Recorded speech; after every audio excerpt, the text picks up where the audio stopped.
Hi all, welcome to another K P H podcast. ഇന്ന് നമ്മളിപ്പോൾ ഉള്ളത് സഞ്ജയ് ആണ്. സഞ്ജയിനെ പറ്റി പറയാനായിരുന്നെങ്കിൽ സഞ്ജയ് റൺ ചെയ്യുന്ന കമ്പനി 3 മില്യൺ റവന്യൂ, അതും കേരളത്തിൽ ഇരുന്നുകൊണ്ട് വിത്ത് ജസ്റ്റ് 6 നമ്പർ ടീം, 6 ആൾക്കാരെ വെച്ചിട്ടാണ്. And the company is funded by Biz John of Twitter, പിന്നെ Balaji of Coinbase, bunch of mark investors, അതും കേരളത്തിൽ ഇരുന്നുകൊണ്ട് ആണ് ഇത് ഓപ്പറേറ്റ് ചെയ്യുന്നത്. And the best part is government engineering college Thrissur, GC തൃശ്ശൂരിലുള്ള പാസ്ഔട്ടാണ്. And I'm also from GC Thrissur. So it's like a great moment to even do a podcast with Sanjay. And now over to our podcast. Welcome Sanjay to KPH Podcast. ഇപ്പോൾ നമ്മളിപ്പോൾ ഒരു ഡോക്ടറാണ്. നമുക്കൊരു heart operation ചെയ്യണമെങ്കിൽ there are no infinite ways to do a heart operation. ഞാൻ ഒരു particular നമ്മൾ ഇപ്പുറത്ത് വെച്ചിട്ട് സാധനം കുത്തി ഇറക്കിയിട്ട് ഹാർട്ട് പുറത്തോട്ട് എടുത്താലോ വെച്ചാൽ നടക്കില്ല. പക്ഷേ ബിസിനസ്സിൽ അല്ലെങ്കിൽ ഓണ്ടർപ്രണർഷിപ്പിൽ പല പല വഴികളുണ്ട്. ഈ വഴി കൂടെ പോയാലും നമുക്ക് ചിലപ്പോൾ അപ്പുറത്താം, ഇപ്പുറത്തെ വഴി കൂടെ പോയാലും എത്താം. ചിലപ്പോൾ എനിക്ക് വർക്കൗട്ട് ചെയ്ത സാധനം ആയിരിക്കില്ല ഫെലിക്സിന് വർക്കൗട്ട് ചെയ്യാം. എനിക്ക് അറിയാവുന്ന പലരും ഉണ്ട്.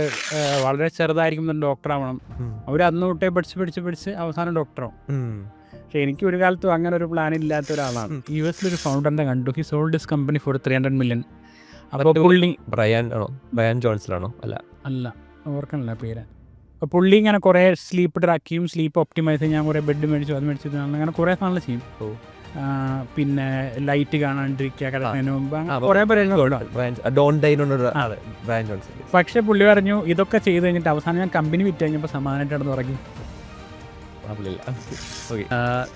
ഞാൻ ഇമെയിൽ അയക്കാത്ത സിലിക്കൺ വാലിയിൽ ഒരു 100 million മുകളിൽ റവന്യൂ ഉള്ള അല്ലെങ്കിൽ നെറ്റ്വർത്തുള്ള ആരുമില്ല. ഞാൻ ഓൺലൈൻ കോഴ്സുകൾ പഠിക്കാൻ പോയി കഴിഞ്ഞപ്പോൾ ഈ കോഴ്സിനൊന്നും ക്യാപ്ഷൻസ് ഇല്ല അന്ന്. So back in 2011. So I remember emailing maybe Coursera, Khan Academy, പിന്നെ അന്നും ഉണ്ടായിരുന്ന കുറേ പഴയ ആൾക്കാരുണ്ട്. ഇവരുടെയൊക്കെ കോഴ്സിൽ ക്യാപ്ഷൻ ഇട്ട് വരുമെന്ന് വെച്ചാൽ അവരോട് മെയിൽ അയച്ചിട്ടുണ്ട്. ക്യാപ്ഷൻ ഇട്ടു എന്നിട്ട് ഇല്ല.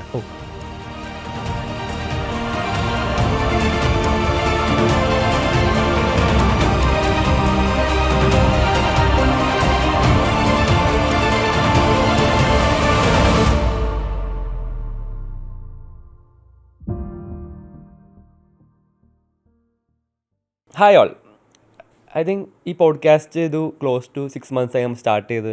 ഒരു 30 എപ്പിസോഡ്സ് നമ്മൾ കവർ ചെയ്തു. And every Friday at 5 PM ഓരോ എപ്പിസോഡും ഈ ചാനലിൽ പുറത്ത് പോകുന്നുണ്ട്.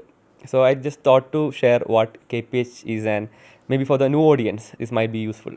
KPH ഒരു വാട്സപ്പ് കമ്മ്യൂണിറ്റി ആയിട്ട് 2017 നമ്മൾ സ്റ്റാർട്ട് ചെയ്തതാണ്. It was all invite only. അതായത് നമുക്ക് പരിചയമുള്ള ഫൗണ്ടേഴ്സിനും പ്രൊഡക്റ്റ് ബിൽഡേഴ്സിനും ആക്ച്വൽ ചെയ്യുന്ന ആൾക്കാർ, നോട്ട് ദി തള്ളൽ ഫോക്സ്, അവർ മാത്രം കൊണ്ടുവന്നിട്ടുള്ളൊരു ഗ്രൂപ്പ് കമ്മ്യൂണിറ്റിയാണ്. അപ്പോൾ നമ്മൾ across Kerala from 2017 onwards we been hosting meetups. ഒരു 10, 20, 30 ആൾക്കാരായിരുന്നു.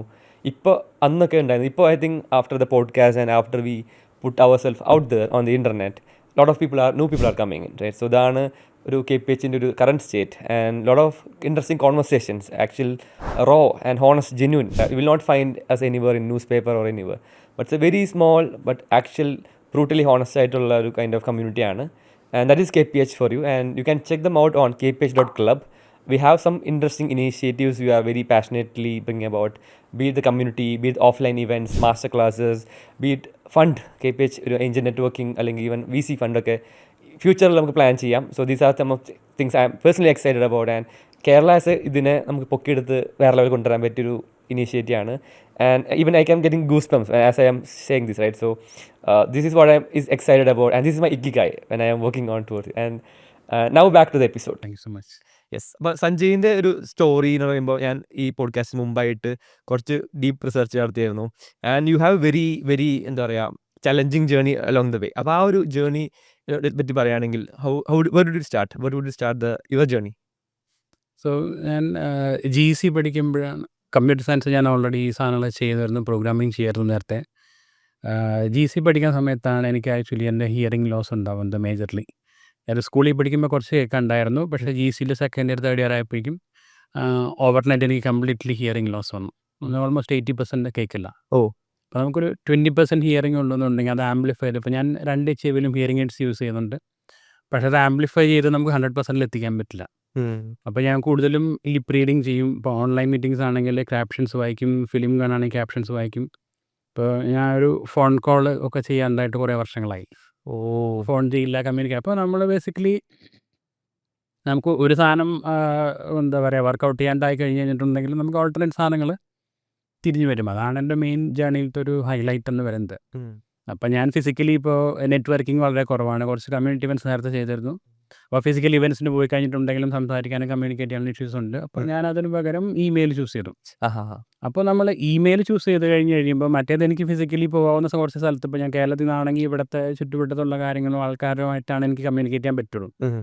അപ്പം ഞാൻ ഇമെയിലിലേക്ക് മാറി കഴിഞ്ഞപ്പോൾ എനിക്ക് ലോകത്ത് എവിടെയുള്ള ആൾക്കാരുടെ അടുത്ത് വേണമെങ്കിലും സംസാരിക്കാം എന്നുള്ളൊരു പോയിന്റിലേക്ക് എത്തി.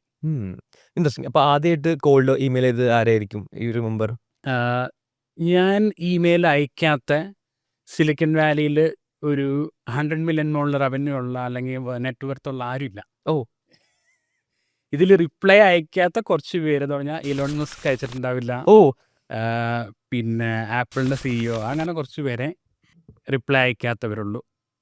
അപ്പോൾ ഇതിൽ ഇപ്പോൾ ട്വിറ്ററിൻ്റെ ഫൗണ്ടർ റിപ്ലൈ ചെയ്തു, അവർ ഇൻവെസ്റ്റ് ചെയ്തു. ബാലാജി ശ്രീനിവാസൻ ചെയ്തു. പിന്നെ കാനഡയിലത്തെ വളരെ വലിയ ബില്യൺസ് ഓഫ് ഡോളേഴ്സ് ബാക്കിംഗ് ഉള്ളവർ ഇൻവെസ്റ്റ് ചെയ്തിട്ടുണ്ട്. മാർക്ക് ക്യൂബൻ റിപ്ലൈ അയച്ചിട്ടുണ്ട്. അങ്ങനെ ഞാൻ ഇമെയിൽ അയച്ച് റിപ്ലൈ അയക്കാത്ത കുറച്ച് പേരേ ഉള്ളൂ. ബാക്കിയുള്ളവർ സംസാരിച്ചിട്ടുണ്ട്. പലരും നമ്മുടെ കമ്പനിയിൽ ഇൻവെസ്റ്റ് ചെയ്തിട്ടുണ്ട്. അപ്പോൾ ഇമെയിൽ അയച്ച് വീഴ്ത്താനുള്ള കേപ്പബിലിറ്റി ഉണ്ട്. That's very good. Probably hundreds of emails for many years. അതായത് ഒരു ദിവസം ചെയ്തിട്ട് അടുത്ത ദിവസം റിസൾട്ട് കിട്ടുന്ന സാധനമല്ല. മേ ബി ലാസ്റ്റ് ഒരു 15 years തൗസൻഡ്സ് ഓഫ് ഇമെയിൽസ്. എല്ലാ റിപ്ലൈ കിട്ടണമെന്നില്ല, എല്ലാ റീച്ച് ഔട്ട് ചെയ്യണമെന്നില്ല. അപ്പം നമ്മുടെ സ്റ്റോറി ബിൽഡപ്പ് ചെയ്ത് കൊണ്ടുവരുന്ന അല്ലെങ്കിൽ നമ്മുടെ കരിയർ പ്രോഗ്രസ് ചെയ്യുന്ന രീതിയിലാണ്. ഇപ്പം ഞാൻ ആക്ച്വലി കോളേജിൽ നിന്ന് ഇറങ്ങി കഴിഞ്ഞ് കഴിഞ്ഞപ്പോൾ എനിക്ക് കുറേ ബാക്ക് പേഴ്സും കാര്യങ്ങളെല്ലാം ഉണ്ടായിരുന്നു. അപ്പോൾ അത് കഴിഞ്ഞ് എനിക്ക് ഈ ജോബ് ഇൻ്റർവ്യൂ പോകാൻ പറ്റില്ല. അന്ന് ക്യാമ്പസ് പ്ലേസ്മെൻറ്റ്സിൽ ഒറ്റ സാധനത്തിലും കിട്ടിയില്ല. അപ്പോൾ നമ്മുടെ ഫ്രണ്ട്സിനെല്ലാവരും വളരെ വലിയ കമ്പനീസിൽ യാഹൂവിൽ കിട്ടിയവരുണ്ട്, TCSൽ കിട്ടിയവരുണ്ട്, പല കമ്പനീസിൽ കിട്ടിയ ആൾക്കാരുണ്ട്. അപ്പോൾ ഞാൻ അവിടെ തന്നെ കഴിഞ്ഞ് ജോലിയൊന്നും ഉണ്ടായില്ല. അപ്പോൾ ഞാൻ ഓൺലൈൻ പോയി ഒരു കമ്പനിയിൽ അപ്ലൈ ചെയ്തു. ഒരു കമ്പനിയിൽ പോയി അപ്ലൈ ചെയ്തു. ബാംഗ്ലൂരത്തെ ഒരു കമ്പനി ആയിരുന്നു. അപ്പോൾ ഒരു ഓൺലൈൻ കോഡിങ് എന്തോ സാധനം ഉണ്ടായിരുന്നു, ഒന്ന് ചെയ്തു. പക്ഷേ അവിടെ ചെയ്ത് കഴിഞ്ഞപ്പോൾ അവർ പറഞ്ഞു അവർക്കൊരു അവരുടെ ക്ലയൻസ് എല്ലാം അമേരിക്കയിലാണ്. അപ്പോൾ അവരായിട്ടുള്ള കോൾസ് കാര്യങ്ങളൊന്നും ആ സമയത്ത് ഈ പറഞ്ഞ മാതിരി ക്യാപ്ഷൻസ് ഒന്നും ഇല്ലായിരുന്നു ഒരു സാധനങ്ങൾ. അപ്പോൾ ഞാൻ പിന്നെ അവിടെ നിന്ന് ഇറങ്ങി കഴിഞ്ഞ് കഴിഞ്ഞിട്ട് ഞാൻ basically I thought I should be the best programmer in the world. അപ്പോൾ അത് മാത്രമേ നമുക്ക് വേറൊരു വഴിയുള്ളൂ ഇത് കഴിഞ്ഞിട്ടുണ്ടെങ്കിൽ. അറ്റ് സം പോയിന്റ് നമുക്ക് ഇപ്പോൾ ഒരു ക്ലാസ്സിന് പോകാൻ പറ്റില്ല, അല്ലെങ്കിൽ പഠിക്കാൻ പറ്റില്ല. ഇപ്പോൾ ഇത്ര അഡ്വാൻസ്ഡ് ആയിരുന്നില്ല എന്നുള്ള ഹിയറിംഗ് എയ്ഡ്സ് 2011 എന്ന് പറയുമ്പോൾ കുറേ പഴയ. ഈവൻ ഞാൻ ഓൺലൈൻ കോഴ്സുകൾ പഠിക്കാൻ പോയി കഴിഞ്ഞ് കഴിഞ്ഞപ്പോൾ ഈ കോഴ്സിനൊന്നും ക്യാപ്ഷൻസ് ഇല്ല അന്ന്. So back in 2011. So I remember emailing maybe Coursera, Khan Academy, പിന്നെ അന്ന് ഉണ്ടായിരുന്ന കുറേ പഴയ ആൾക്കാരുണ്ട്. ഇവരുടെയൊക്കെ കോഴ്സിൽ ക്യാപ്ഷൻ ഇട്ട് വരുമെന്ന് വെച്ചാൽ ഇവരോട് മെയിൽ അയച്ചിട്ടുണ്ട്. ക്യാപ്ഷൻ ഇട്ടു എന്നിട്ട് ഇല്ല. അതിന് ഹൗ ഡിഡ് യു ലേൺ ഇതൊക്കെ ഈ കോഴ്സൊക്കെ എങ്ങനെയാ? പിന്നെ സോ ബേസിക്കലി പിന്നെ ഞാൻ ചെയ്തൊരു കാര്യം വെച്ചിട്ടുണ്ടെങ്കിൽ എന്തെങ്കിലും അന്ന് ആൻഡ്രോയിഡ് ഭയങ്കര ഹൈപ്പായിട്ട് വന്ന് തുടങ്ങുന്ന സമയമായിരുന്നു. മൊബൈൽ ഫോൺ ആപ്സ് ഒന്നും ഉണ്ടായിരുന്നില്ല. അപ്പോൾ ഞാൻ കൊച്ചിയിലൊരു ഇൻസ്റ്റിറ്റ്യൂട്ടിൽ പോയി ആൻഡ്രോയിഡ് പഠിക്കാൻ വേണ്ടിയിട്ട്. അപ്പോൾ ഞാൻ പോയി അവർക്ക് 15,000 രൂപയായിരുന്നു അവിടെ പൈസ തന്നു. അപ്പോൾ ആദ്യത്തെ മാസം ഞാൻ 5,000 രൂപ അഡ്വാൻസ് കൊടുത്തു. ആൻഡ്രോയിഡ് പഠിക്കാൻ തുടങ്ങി. അപ്പോൾ അവിടെ കുറച്ച് പേരുണ്ടായിരുന്നു. നമ്മൾ ചെയ്തു തുടങ്ങി.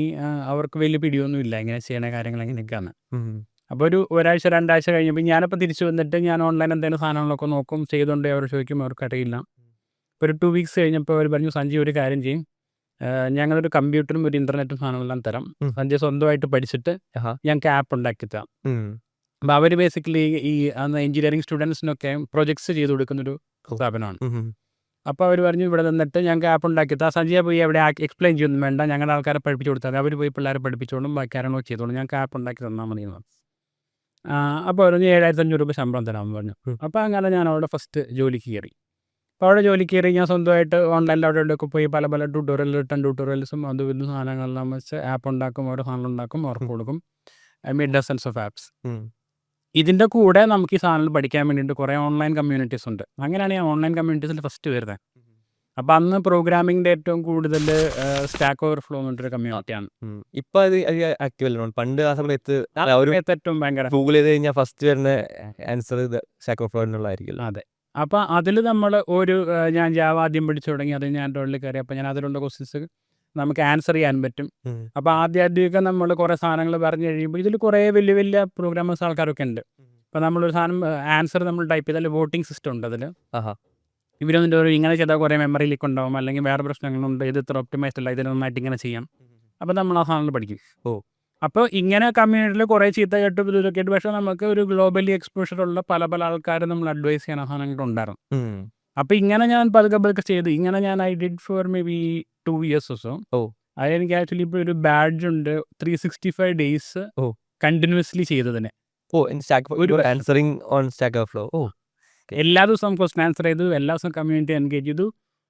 നോ സൺഡേയ്സ്, നോ വീക്കെൻഡ്സ്, ഓ വേറെ പരിപാടികളില്ല, ഓണം ഇല്ല, വിഷു ഇല്ല.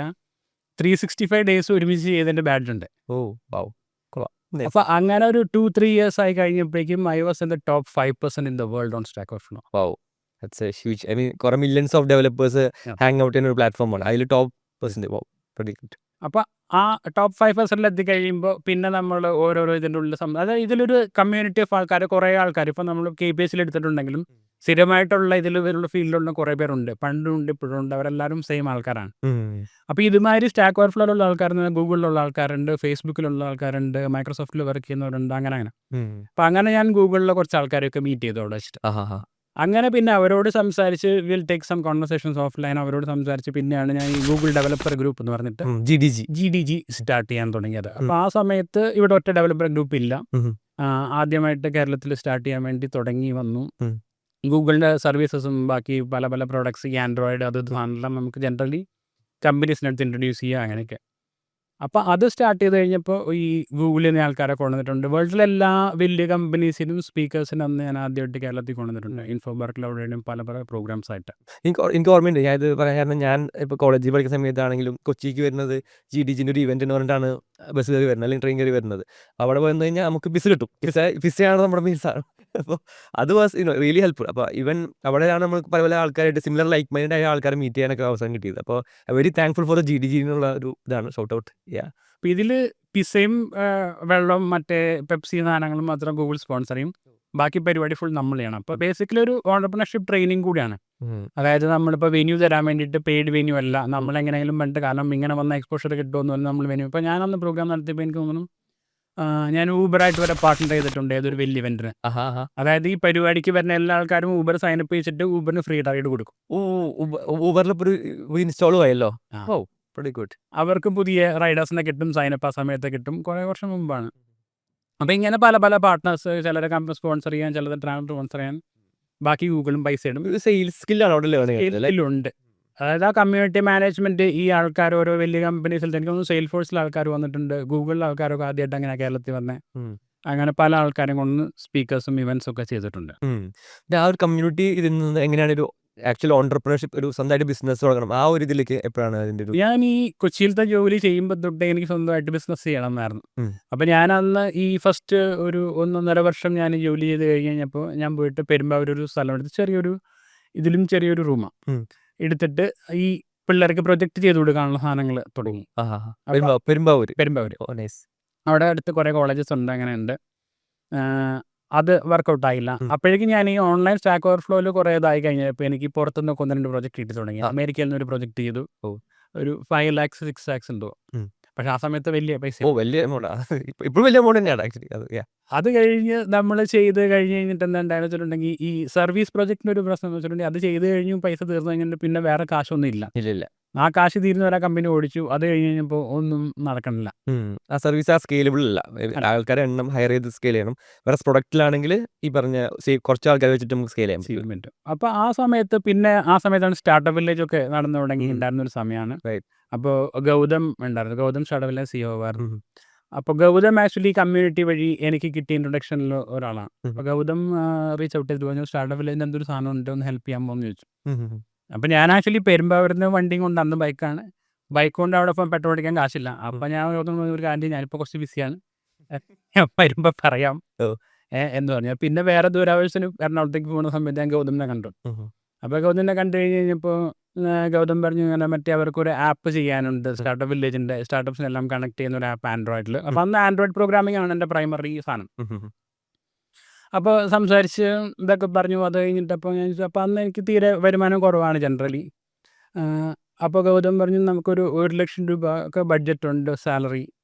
അപ്പോൾ മറ്റേ ഈ സിനിമ ഉണ്ടല്ലോ, ഇന്ത്യൻ പ്രണയകഥ, ഇത്രയും ബുദ്ധിയും സാധനങ്ങളും എല്ലാം ആവശ്യമുള്ള ആളാണെങ്കിൽ വേണമെങ്കിൽ ഞാൻ തന്നെ ചെയ്തോളാം. അപ്പോൾ ഞാൻ പ്രോഗ്രാം അത് ചെയ്തുതരാം, ഞാൻ ആ ജോലി എടുക്കാമെന്ന്. തിരിച്ചു വന്ന് എൻ്റെ ഇവിടെ ഇൻസ്റ്റിറ്റ്യൂട്ടിലൊരു 5 കമ്പ്യൂട്ടർ ഉണ്ടായിരുന്നു. ആ കമ്പ്യൂട്ടറെല്ലാം എടുത്ത് വിറ്റ് ഞാൻ ഒരു ആപ്പിളിൻ്റെ മാക്ബുക്ക് മേടിച്ചു. അവിടുത്തെ കമ്പനി ഷട്ട് ഡൗൺ ചെയ്ത് ഞാൻ മോബ്മിയിൽ ജോലിക്ക് കയറി. Mobme for the audience is one of the Kerala's first startup അല്ലേ? സ്റ്റാർട്ടപ്പാണ്. Yes. അപ്പോൾ പിന്നെ മോബ്മിയിൽ ഉള്ള ഈ സ്റ്റാർട്ടപ്പിൽ ഇതിൻ്റെ സാധനങ്ങൾ ചെയ്തു. ഇടയ്ക്ക് ഒരു ബാങ്കിങ് പ്രോജക്റ്റ് ഉണ്ടായിരുന്നു, അങ്ങനെ കുറേ സാധനങ്ങൾ ചെയ്തു. അപ്പോൾ ആ സമയത്ത് സഞ്ജയുടെ കൂടെയൊക്കെ വർക്ക് ചെയ്യാതുണ്ടായിരുന്നു, ഗൗതം ഉണ്ടായിരുന്നു, നല്ല ടീമായിരുന്നു, കുറേ സാധനങ്ങൾ ചെയ്തു ആ സമയത്ത്. അത് കഴിഞ്ഞ് ഈ പറഞ്ഞ മാതിരി നമുക്ക് ബിസിനസ് ചെയ്യണമെന്നുണ്ടെങ്കിൽ കണ്ടിന്യൂസ്ലി ഒരു സ്ഥലത്തും കണ്ടിന്യൂ ചെയ്യാൻ പറ്റില്ല. അപ്പോൾ ഒരു വർഷം കഴിഞ്ഞ് പിന്നെ ഞാൻ പറഞ്ഞു ഞാൻ ഇറങ്ങുമോ, ഞാൻ വേറെ എന്തെങ്കിലും സ്വന്തമായിട്ട് ചെയ്യാൻ നോക്കാണ് എന്ന് പറഞ്ഞ് ഞാൻ അവിടെ നിന്ന് ഇറങ്ങി.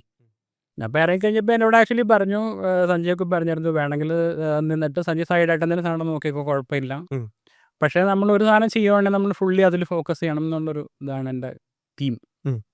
അത് കഴിഞ്ഞ് പിന്നെ അവിടെ നിന്ന് ഇറങ്ങി കഴിഞ്ഞപ്പോഴാണ് എനിക്ക് ആക്ച്വലി ഡ്രേപ്പർ യൂണിവേഴ്സിറ്റിയിൽ കിട്ടിയത്. എന്താണ് ഡ്രേപ്പർ യൂണിവേഴ്സിറ്റി?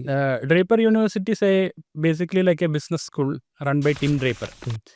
ടിം ഡ്രേപ്പറും പുള്ളിയുടെ അമ്മ അച്ഛനൊക്കെയാണ് ഒറിജിനൽ സിലിക്കൺ വാലിയിലത്തെ വെഞ്ചർ ക്യാപിറ്റലിസ്റ്റ്. അമേരിക്കൻ പ്രസിഡന്റിൻ്റെ ക്ലാസ്മേറ്റ്സ് ആണ്, അങ്ങനെയൊക്കെ huge family background. They are the first investors in SpaceX, Tesla, almost Hotmail in India. Almost all the big companies back from 70s, 80s. ഒരു billionaire ആണ് അപ്പോൾ Tim Draper. Billionaire ആണ് Tim. Tim is A multi billionaire. Yes, not a billionaire. അപ്പോൾ അവരിങ്ങനെ നടത്തുന്ന ഒരു programme ഉണ്ട്. അപ്പോൾ അതിന് എനിക്ക് തോന്നുന്നു ഒരു $10,000 എക്സ്പെൻസ് ഉണ്ട്. അവിടെ പോയി താമസവും റെസിഡൻഷ്യൽ പ്രോഗ്രാംമാരാണ്. അപ്പോൾ ഇതിൻ്റെ ഇനീഷ്യൽ സാധനം കിട്ടി. ഇനീഷ്യൽ സാധനം കിട്ടിക്കഴിഞ്ഞിട്ട് അവർ ഈ $10,000 കൊടുക്കാനൊന്നില്ല. അപ്പോൾ ഞാൻ അവരുടെ ഇൻ്റർവ്യൂ ഞാൻ ഒരു കോൾ സെറ്റ് ചെയ്തിട്ട് ഞാൻ അവരെ വിളിച്ച് പറഞ്ഞു, നോക്കി എനിക്ക് പരിപാടി കിട്ടി, എനിക്ക് അതിന് വന്നത് ചെയ്യണമെന്നുണ്ട്, പക്ഷേ എൻ്റെ കയ്യിൽ $10,000 ഇല്ല. ഞാൻ എന്താണെങ്കിലും അമേരിക്കയിൽ വന്ന് ഭയങ്കര സെറ്റപ്പാകും. അപ്പോൾ നിങ്ങൾ ഈ സാധനം വെയ്വ് ചെയ്തിട്ട് എനിക്കൊരു സ്കോളർഷിപ്പ് തരികയാണെങ്കിൽ ഞാൻ വന്നിട്ട് നേരത്തെ വന്ന് ചെയ്യാം. ഇപ്പോൾ കാര്യം കുറച്ച് നേരത്തെ ആയിക്കോളും. ഓക്കെ. ഇതൊരു 2014-15 ആ സമയത്താണ്, 14 അപ്പോൾ തരികയാണെങ്കിൽ അപ്പോഴേ നടക്കും, ഇല്ലെങ്കിൽ ഞാൻ കുറച്ചുകൂടെ കഷ്ടപ്പെട്ട് 20 ആയിരിക്കും ഞാൻ എത്തുമ്പോഴേക്കും. അപ്പോൾ അവർ പറഞ്ഞു ഓക്കെ ഞങ്ങൾ ഫുൾ വേ ഓഫ് ചെയ്തിട്ട് ഫുൾ സ്കോളർഷിപ്പ്. Okay, nice. അപ്പോഴും പ്രശ്നം തീരില്ല. US വിസ ഉണ്ടായിരുന്നു? US വിസ ഇല്ല, വിസ ഉണ്ടായിരുന്നു. മറ്റേ ഗൂഗിൾ അതിനിടയ്ക്ക് തന്നെ അമേരിക്കയിൽ കൊണ്ടായിരുന്നു ആദ്യമായിട്ട്. അങ്ങനെയാണ് ഞാൻ ആദ്യമായിട്ട് അമേരിക്കയിൽ പോയത്. അപ്പോൾ ആദ്യമായിട്ട് അമേരിക്കയിൽ പോയത് ഗൂഗിൾ ഫുള്ളി ഇൻവൈറ്റ് ചെയ്ത് ഗൂഗിളിൻ്റെ എല്ലാ സാധനങ്ങളും തന്നിട്ട് അവർ ഈ കമ്മ്യൂണിറ്റി GDയുടെ ഇതിൽ കൊണ്ടുപോയി, വിസ എല്ലാം കിട്ടി. അങ്ങനെ അമേരിക്ക ചെന്നപ്പോഴാണ് എനിക്ക് മനസ്സിലായി എന്താണല്ലോ അമേരിക്ക എന്തെങ്കിലും ചെയ്തിട്ടേ നമുക്ക് കാര്യമുള്ളൂ. നമ്മുടെ നാട്ടിൽ ചെയ്യാൻ കുറേ കൂടി ഡോളറിൽ കാശ് ഉണ്ടാക്കിയിട്ട് രൂപ ചിലവാക്കുകയാണെങ്കിൽ നല്ല കാര്യമാണ്. പ്ലസ് അവിടെ കുറേ ഓപ്പർച്യൂണിറ്റി, നമ്മൾ കാണുന്ന എല്ലാ ആൾക്കാരും എന്തെങ്കിലും സാധനം ഉണ്ടാക്കിക്കൊണ്ടിരിക്കുകയായിരിക്കും, എല്ലാവരും കുറേ കാശ് ഉണ്ടാക്കുന്നുണ്ട്, പല സാധനങ്ങൾ എഫക്റ്റീവ്ലി ചെയ്യുന്നുണ്ട്, ഭയങ്കര ഇമ്പാക്റ്റ് ഉണ്ട്. അപ്പോൾ അത് കഴിഞ്ഞപ്പോൾ ഞാനിവിടെ പോകാനുള്ള പ്രോഗ്രാംസ് ഇങ്ങനെ തപ്പി പോയി തുടങ്ങി, എങ്ങനെയെങ്കിലും തിരിച്ച് അമേരിക്കയിൽ സിലിക്കൺ വാലിയിൽ എത്തണം എങ്ങനെയെങ്കിലും. അപ്പോൾ അങ്ങനെയാണ് ഞാൻ ഈ ഡ്രേപ്പർ പ്രോഗ്രാം ഉള്ള കാര്യം അറിയുന്നത്. പിന്നെ അത് കിട്ടിക്കേണ്ടത്. അപ്പോൾ ഈ പ്രോഗ്രാമിൻ്റെ പൈസ കഴിഞ്ഞിട്ടുണ്ടെങ്കിൽ പിന്നത്തെ ചലഞ്ച് എന്താണെന്ന് വെച്ചിട്ടുണ്ടെങ്കിൽ നമുക്ക് ഫ്ലൈറ്റ് കാശ് വേണം, പിന്നെ അവിടെ പോകാനുള്ള എന്തെങ്കിലും സാധനങ്ങൾ ഇതൊക്കെ വേണം. അപ്പോഴും നമുക്ക് പ്രശ്നമാണ്, കാരണം 1 ലക്ഷം 1.5 ലക്ഷം രൂപ ഫ്ലൈറ്റ് കാശ് ഉണ്ട് അപ്പ് ആൻഡ് ഡൗൺ. പിന്നെ വേറെ എന്തെങ്കിലും, അതായത് എല്ലാ ദിവസവും അവിടെ ഫുഡില്ല, കുറച്ച് ദിവസം പുറത്ത് വേറെ എന്തെങ്കിലും ഉണ്ടെങ്കിൽ അങ്ങനത്തെ കാര്യങ്ങളും ഇതെല്ലാം ഉണ്ട്. അപ്പം ഞാനിവിടെ പോയിട്ട് നമ്മുടെ സ്റ്റാർട്ടപ്പ് മിഷനിൽ അന്ന് ജയശങ്കർ സാറായിരുന്നു, ജയശങ്കർ സാർ, ശിവശങ്കർ. അപ്പം ജയശങ്കർ സാറിനെ മീറ്റ് ചെയ്തു. അപ്പോൾ ജയശങ്കർ സാറിനോട് പറഞ്ഞു എനിക്കിങ്ങനെ ഒരു അമേരിക്കയിലൊരു പ്രോഗ്രാം കിട്ടിയിട്ടുണ്ട്, ഇങ്ങനെ വലിയൊരു പ്രോഗ്രാമാണ്, എനിക്കൊന്നും ഇന്ത്യയിൽ നിന്ന് ആർക്ക് കിട്ടിയില്ല, അല്ലെങ്കിൽ കേരളത്തിൽ എന്തായാലും ആർക്ക് അതിന് മുമ്പ് കിട്ടിയിട്ടില്ല. അപ്പോൾ ഞാനതിന് കിട്ടി പോവാണ്, അപ്പോൾ ഗവൺമെൻറ് എന്തെങ്കിലും ഹെൽപ്പ് ചെയ്യാൻ പറ്റുമോ എന്ന് ചോദിച്ചു. ഓക്കെ. ഇൻസ്റ്റൻ്റ്ലി ഞാനന്ന് പോയി പറഞ്ഞ് അന്ന് വൈകുന്നേരം ആയപ്പോഴേക്കും അവരുടെ ഒരു ഇൻ്റർനാഷണൽ എക്സ്പോഷർ ഒരു പ്രോഗ്രാം, കറക്റ്റ് പ്രോഗ്രാമിൻ്റെ പേര് ഓർമ്മയില്ല, ആ പ്രോഗ്രാമിൽ നിന്ന് ഇതാക്കിയിട്ട് എനിക്ക് ആ ഫ്ലൈറ്റിൻ്റെ പൈസയുടെ പകുതി പൈസ. മോസ്റ്റ്ലി ഇപ്പോൾ ഫ്രീ ആയിട്ട് ഓൾമോസ്റ്റ് പോകാൻ പറ്റി. പ്ലസ് ആ പ്രോഗ്രാമിൻ്റെ ഏതൊരു എക്സ്പോഷർ പ്രോഗ്രാമിൻ്റെ ഭാഗമായിട്ട് ഒരു ലാപ്ടോപ്പും ഫോണും ഹാർഡ് ഡിസ്കും അങ്ങനെ എല്ലാ സാധനങ്ങളും നമുക്ക് കിട്ടി. ഓക്കെ. അപ്പോൾ ഈ ജയശങ്കരൊക്കെ എനിക്ക് തോന്നുന്നു ഇങ്ങനത്തെ കുറേ ആൾക്കാർ പണ്ട് ഇക്കോസിസ്റ്റമിൽ വർക്ക് ചെയ്തതിൻ്റെ ഇമ്പാക്റ്റൊക്കെ നമുക്ക് പിന്നെ അറിയുന്നത്. ഇപ്പോൾ ജയശങ്കർ ഇല്ല. അപ്പോൾ ഞാൻ സാറിനെ നാളൊരിക്കൽ മീറ്റ് ചെയ്തപ്പോൾ അങ്ങനെ പറഞ്ഞു, സാർ ആക്ച്വലി 10 years മുമ്പ് ചെയ്തെന്ന സാധനങ്ങളുടെയൊക്കെ എഫക്റ്റ് എന്ന് വരെ നമുക്കിപ്പോഴും അറിയുന്നത്. ഐ മീൻ ഈവൻ പോഡ്കാസ്റ്റ് ആയാലും നമുക്ക് പല 10-20 years പല ആൾക്കാരുടെയും ഗുഡ് വില്ലിന് ഇതാണ് നമ്മളൊക്കെ വന്നിട്ടുള്ളത്. ഈവൻ ഞാനായാലും വന്നിട്ടുള്ള അതിൻ്റെ ഒരു ഗുഡ് വില്ലാണ് ഉണ്ട്. ആ സംഭവം തന്നെയാണ്. We are very grateful for those people as well. അങ്ങനെ ഞാൻ ഗവൺമെൻറ്റിൽ നിന്നും പൈസ മേടിച്ച് ബാക്കി അവിടെ സ്കോളർഷിപ്പ് ഒപ്പിച്ച് ഞാൻ അമേരിക്കയിൽ പോയി. പിന്നെ ഒരു 3-4 months US-ലായിരുന്നു. How was that Draper program? എങ്ങനെ ഉണ്ടായിരുന്നു? Draper program is a huge experience. അതായത് എല്ലാ ദിവസവും ഡ്രേപ്പർ പ്രോഗ്രാമിൽ നോർമലി സംസാരിക്കാൻ വരും, ഇലോൺ മസ്ക് സംസാരിക്കാൻ വരും, എയർബിഎൻബിയുടെ ഫൗണ്ടേഴ്സ് വരും. അവർ അങ്ങനെ ഓരോ ദിവസവും അവിടുത്തെ മൾട്ടി മില്യണേഴ്സ് അല്ലെങ്കിൽ മില്യണേഴ്സ് ഒക്കെ സംസാരിക്കാൻ വരും ആൾക്കാർ. അപ്പോൾ ഈ പറഞ്ഞ മാതിരി എനിക്ക് ഹിയറിംഗ് ഇഷ്യൂ ഉണ്ട്. അപ്പോൾ പോയി നെറ്റ്വർക്ക് ചെയ്യാൻ പറ്റില്ല. അപ്പോൾ ഞാൻ ആക്ച്വലി ഒരു 3-4 ഡേയ്സ് ചെന്നിട്ട് ഞാൻ ജസ്റ്റ് റൂമിൽ തെറിഞ്ഞിരിക്കുകയാണ്. കാരണം പുറത്തിറങ്ങി ഒന്നും മിണ്ടാൻ പറ്റില്ല. എല്ലാവരും ഒരു 10-20 കൺട്രീസ് എന്നുള്ള ആൾക്കാരുണ്ട്. അപ്പോൾ ആക്സെൻറ്റ് കീപ്പ് ചെയ്യാൻ പറ്റില്ല, മനസ്സിലാവില്ല. പലരും പല ആക്സെൻറ്റില്ല, ഇംഗ്ലീഷിലാണെങ്കിലും സംസാരിക്കുന്നത്. എനിക്ക് ആക്ച്വലി ലാംഗ്വേജ് പ്രശ്നമില്ല, പക്ഷേ ആക്സെൻറ്റ് കാച്ചപ്പ് ചെയ്യാൻ പറ്റില്ല. പിന്നെ 3 ദിവസം കഴിഞ്ഞപ്പോൾ ഞാൻ വിചാരിച്ചു ഞാൻ ഇത്രയും വലിയൊരു പ്രോഗ്രാമിന് വന്നു, ഇന്ത്യയിൽ തന്നെ 1-2 ആൾക്കാരേ ഉള്ളൂ, ഇത്ര വേൾഡിൽ എത്ര ആൾക്കാരുള്ള സ്ഥലത്ത് എത്തി കിട്ടി. പക്ഷേ ഞാൻ മുറിയിൽ തന്നെ ഇരുന്നൊന്നും നടക്കില്ലല്ലോ. So I started making new app. അതായത് മൊബൈലിൽ നമ്മൾ വോയിസ് കേൾപ്പിച്ചിട്ട് റിയൽ ടൈമിൽ ട്രാൻസ്ലേഷൻ കാണിച്ചു തരും. കുറേ മുമ്പല്ലേ അത്? കുറേ മുമ്പ് 14 അറൗണ്ട് ടൈം. ആപ്പ് ഉണ്ടാക്കലായിരുന്നല്ലോ എൻ്റെ മെയിൻ പണിയാണ്. അത് ഏത് വർഷത്തിൽ കഴിയുമ്പോൾ പിന്നെ ഞാൻ വേറൊരു കമ്പനിയുടെ കിട്ടി. ഇത് കുറച്ചുകൂടി മുമ്പ് അവർ സ്റ്റാർട്ട് ചെയ്തൊരു company. But after that what I started doing is, എൻ്റെ ഒരു ഫോൺ ഉണ്ടാവും, ആൾക്കാരടുത്ത് പോയി സംസാരിക്കണേ ഞാൻ പറയാം എനിക്ക് ചെവി കേൾക്കില്ല, നിങ്ങൾ പറയുന്നിട്ട് ഈ സാധനം കാണിച്ചു കൊടുക്കും. അപ്പോൾ ആ ഫോണിൽ അവർ സംസാരിക്കും, എഴുതി കാണിക്കും, അതിൻ്റെ റിപ്ലൈ പറയാം. അപ്പോൾ അങ്ങനെയാണ് കമ്മ്യൂണിക്കേറ്റ് ചെയ്യുന്നുണ്ട്. പ്ലസ് ഇതിൻ്റെ കൂടെ ഒരാളിപ്പോൾ ഒരു സ്പീക്കർ വന്ന് സംസാരിച്ചിട്ട് പോയി കഴിഞ്ഞിട്ടുണ്ടെങ്കിൽ I find out their email but they did something like that, then start emailing them something. Emails ആണ് എൻ്റെ മെയിൻ ഒരു സാധനം. ഇപ്പോഴും ചെയ്യാറുണ്ടോ? ഇപ്പോഴും ഉണ്ട്. അന്നും ഉണ്ട്, ഇന്നും ഉണ്ട്. ഒരു 10-15 ആയിട്ട് സ്ഥിരമായിട്ട് ഞാൻ മെയിൽ ചെയ്യും. എന്തെങ്കിലും ഇത് കണ്ടു കഴിഞ്ഞിട്ടുണ്ടെങ്കിൽ പുതിയ ആൾക്കാരെ കാണുമോ, എന്തെങ്കിലും ബുക്ക് വായിക്കുകയോ അല്ലെങ്കിൽ ആരെങ്കിലും പോഡ്കാസ്റ്റ് കണ്ടിന്യൂസ് ചെയ്യാമോ, എല്ലാവർക്കും മെയിലായി. അപ്പോൾ ഇതിൽ കുറച്ച് ആൾക്കാർ റിപ്ലൈ അയക്കും, അങ്ങനത്തെ സാധനം. എനിക്ക് തോന്നുന്നു വന്ന് ഒരു പാസ്കൽ ഫിനെറ്റൊക്കെ റിപ്ലൈ അയച്ചായിരുന്നു. പുള്ളി സിംഗുലാരിറ്റി യൂണിവേഴ്സിറ്റിയുടെ CEO ആയിരുന്നു. അപ്പോൾ ഓരോ പോയിന്റിലും ഇപ്പോൾ അന്ന് ഞാൻ പുള്ളിയോട് ചോദിച്ചൊരു കാര്യം വെച്ചാൽ, മാർക്കറ്റിങ്ങിന് നമ്മുടെ കയ്യിലൊട്ടും പൈസ ഇല്ല, നമ്മളൊരു കമ്പനി കമ്പനി തുടങ്ങി ഞാൻ പറയാം, മാർക്കറ്റിങ്ങിനൊട്ടും പൈസ ഇല്ല, US ഒരാൾ ഹയർ ചെയ്യണമെങ്കിൽ മേ ബി $100,000-$200,000 വേണം. അപ്പോൾ പുള്ളി എന്നോട് സഞ്ജയ് ഒരു കാര്യം ചെയ്യും, സഞ്ജയ് ആരെ ഹയർ ചെയ്യണ്ട, ഒരു ബുക്കുണ്ട്, ഈ ബുക്ക് മേടിച്ച് വായിക്കുമെന്ന് പറഞ്ഞു. ആ ബുക്ക് ട്രാക്ഷൻ എന്ന് പറഞ്ഞൊരു ബുക്കാണ്. അപ്പോൾ ഞാൻ ട്രാക്ഷൻ മേടിച്ച് വായിച്ചു. പിന്നെ ഞാൻ അപ്ലൈ ചെയ്ത കുറേ സാധനങ്ങൾ ഈ ബുക്കിൽ നിന്നുള്ള സാധനങ്ങളാണ്. It's a very good book, traction അല്ലേ. ഈ US ഞാൻ ചെന്ന് ഡ്രൈപ്പർ യൂണിവേഴ്സിറ്റിയിൽ പ്രോഗ്രാം തുടങ്ങി കുറച്ച് കഴിഞ്ഞപ്പോൾ എനിക്ക് കമ്പനി രജിസ്റ്റർ ചെയ്യണം. കമ്പനി ഇല്ല. ശരിയാണല്ലോ, കമ്പനി ഇല്ല. ഐഡിയാസ് ഉണ്ട്, പല സാധനങ്ങൾ വർക്ക് ചെയ്ത് തുടങ്ങിയിട്ടുണ്ട്, കമ്പനി ഇല്ല. പക്ഷേ US പോയി രജിസ്റ്റർ ചെയ്യേണ്ടവരല്ലേ? US രജിസ്റ്റർ ചെയ്യണം. US രജിസ്റ്റർ ചെയ്യുന്നത് എൻ്റെ മെയിൻ ആവശ്യം. കാരണം അവിടെ ഉണ്ടാക്കി അവിടെ നിന്ന് പൈസ ഉണ്ടാക്കാൻ, അവിടെ സെല് ചെയ്യാമെന്നാണ് മെയിൻ ഉദ്ദേശം.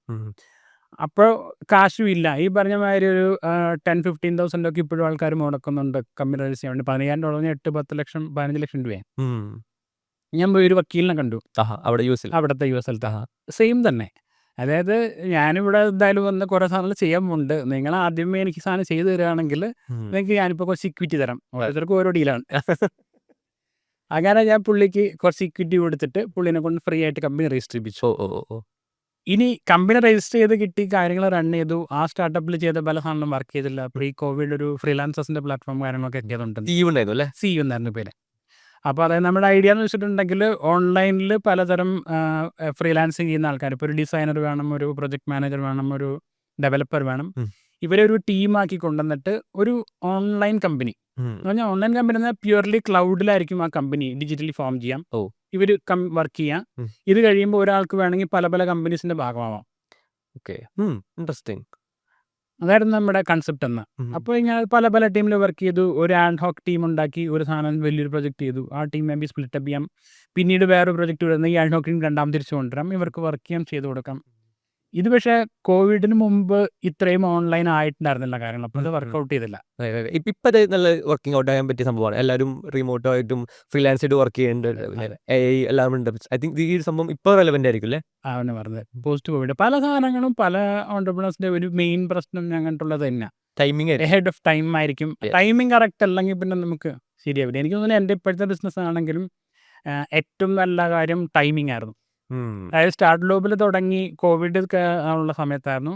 വന്നു കഴിഞ്ഞിട്ട് എന്താണെന്ന് വെച്ചാൽ എല്ലാവരും ജോലി പോയപ്പോൾ മെജോറിറ്റി ഓഫ് പീപ്പിൾ ആ വർഷമാണ് അമേരിക്കയിൽ ഏറ്റവും അധികം പുതിയ കമ്പനികൾ സ്റ്റാർട്ട് ചെയ്തത്. Wave of people, lot of people start doing new businesses. കാരണം ഇതിൻ്റെ എഡ്ജിലിരുന്ന കുറേ പേരുണ്ട്, തുടങ്ങണ്ടേ, ജോലി വെക്കഞ്ഞ് മിനിമം വേറെ ഒന്നും പോയി തുടങ്ങാം. അങ്ങനെ എല്ലാവരും company record number of companies തുടങ്ങിയത് ആ വർഷമാണ് അമേരിക്കയിൽ. 2019 അല്ലേ? ഓക്കെ. അപ്പോൾ ഈ സ്റ്റാർട്ട് ഗ്ലോബൽ എന്താ? ഈ സ്റ്റാർട്ട് ഗ്ലോബലിലേക്ക് ഒരു സീവൻ എന്ന company I think remember raising funding from Biz Stone അല്ലെങ്കിൽ ഇവൺ ബാലാജി ഇവരൊക്കെ ഫണ്ട് റേസ് ചെയ്തിട്ടാണ് തുടങ്ങിയത്. Then how was that decision in എന്താ പറയുക switching that off and turning a new company? So Start Global mainly ഞാൻ ആദ്യം കമ്പനി തുടങ്ങിയെന്ന് പറഞ്ഞല്ലേ, കമ്പനി തുടങ്ങാൻ മാത്രമേ വക്കീലിൻ്റെ ഹെൽപ്പ് കിട്ടിയുള്ളൂ. ഓക്കെ. അതിൻ്റെ ഉള്ളിൽ അപ്പോൾ വന്നത് ഭയങ്കര ഫ്രാഗ്മെൻറ്റഡ് മാർക്കറ്റാണ്. നമ്മളൊരു വക്കീലിൻ്റെ അടുത്ത് പോയി പിന്നെ നമുക്ക് ടാക്സ് ഐഡി എടുക്കണമെങ്കിൽ വേറെ ആൾ വേണം, രജിസ്റ്റേർഡ് ഏജൻറ് എന്ന് പറഞ്ഞിട്ട് വേറെ ആൾ വേണം, അക്കൗണ്ടിങ് ചെയ്യാൻ വേറെ ആൾ വേണം. ഇതെല്ലാം കഴിഞ്ഞിട്ട് അവിടെ ഫെഡറൽ ടാക്സ് ഉണ്ട്, ഫ്രാഞ്ചൈസി ടാക്സ് ഉണ്ട്. ഇന്ത്യയിൽ നിന്ന് പോയി എനിക്കിതൊന്നും അറിയില്ല. അപ്പം ഞാൻ ഈ പല സാധനങ്ങളും ഞാൻ മിസ് ചെയ്തു. എനിക്ക് ഒരു പോയിന്റിലൊരു 2.5 കോടി രൂപ ഫൈൻ കിട്ടിയിട്ടുണ്ട്. 2.5 കോടി രൂപയോ? My God. In US? Yes. Okay. അപ്പോൾ ആ എക്സ്പീരിയൻസ് ഭയങ്കര ഇതാണ്. അപ്പം ഞാൻ ഈ സാധനം ഫുൾ പോയി പഠിച്ചു. കാരണം 2 കോടി പോയി പഠിച്ചു. ഈ എന്തൊക്കെ സാധനങ്ങളുണ്ട്, ഫയലിംഗ് എന്തൊക്കെ കോംപ്ലയൻസസ് ഉണ്ട്, എങ്ങനെയാണ് ഈ സാധനങ്ങൾ ചെയ്യണം, കംപ്ലീറ്റ് സാധനം ഞാൻ പഠിച്ചു. അത് കഴിഞ്ഞപ്പോഴാണ് ഈ ഫ്രീലാൻസേഴ്സിൻ്റെ ഐഡിയ ഫെയിൽ ആയത്. അപ്പോൾ അങ്ങനെ നിൽക്കുമ്പോൾ ഞാൻ വിചാരിച്ചു എനിക്ക് ചെയ്യാവുന്ന എന്ത് സാധനമാണുള്ളത് നോക്കി കഴിഞ്ഞപ്പോൾ ഞാൻ വിചാരിച്ചു as a non resident starting a business in the US I have no idea what is happening. അപ്പോൾ ഈ സാധനങ്ങളെല്ലാം വേറെ ബാക്കി നോൺ റെസിഡൻറ്റ് ആൾക്കാർ അമേരിക്കയിൽ കുറേ പേര് കമ്പനി സ്റ്റാർട്ട് ചെയ്യുന്നുണ്ട്, ഇവർക്കൊക്കെ ഉണ്ടാവാം.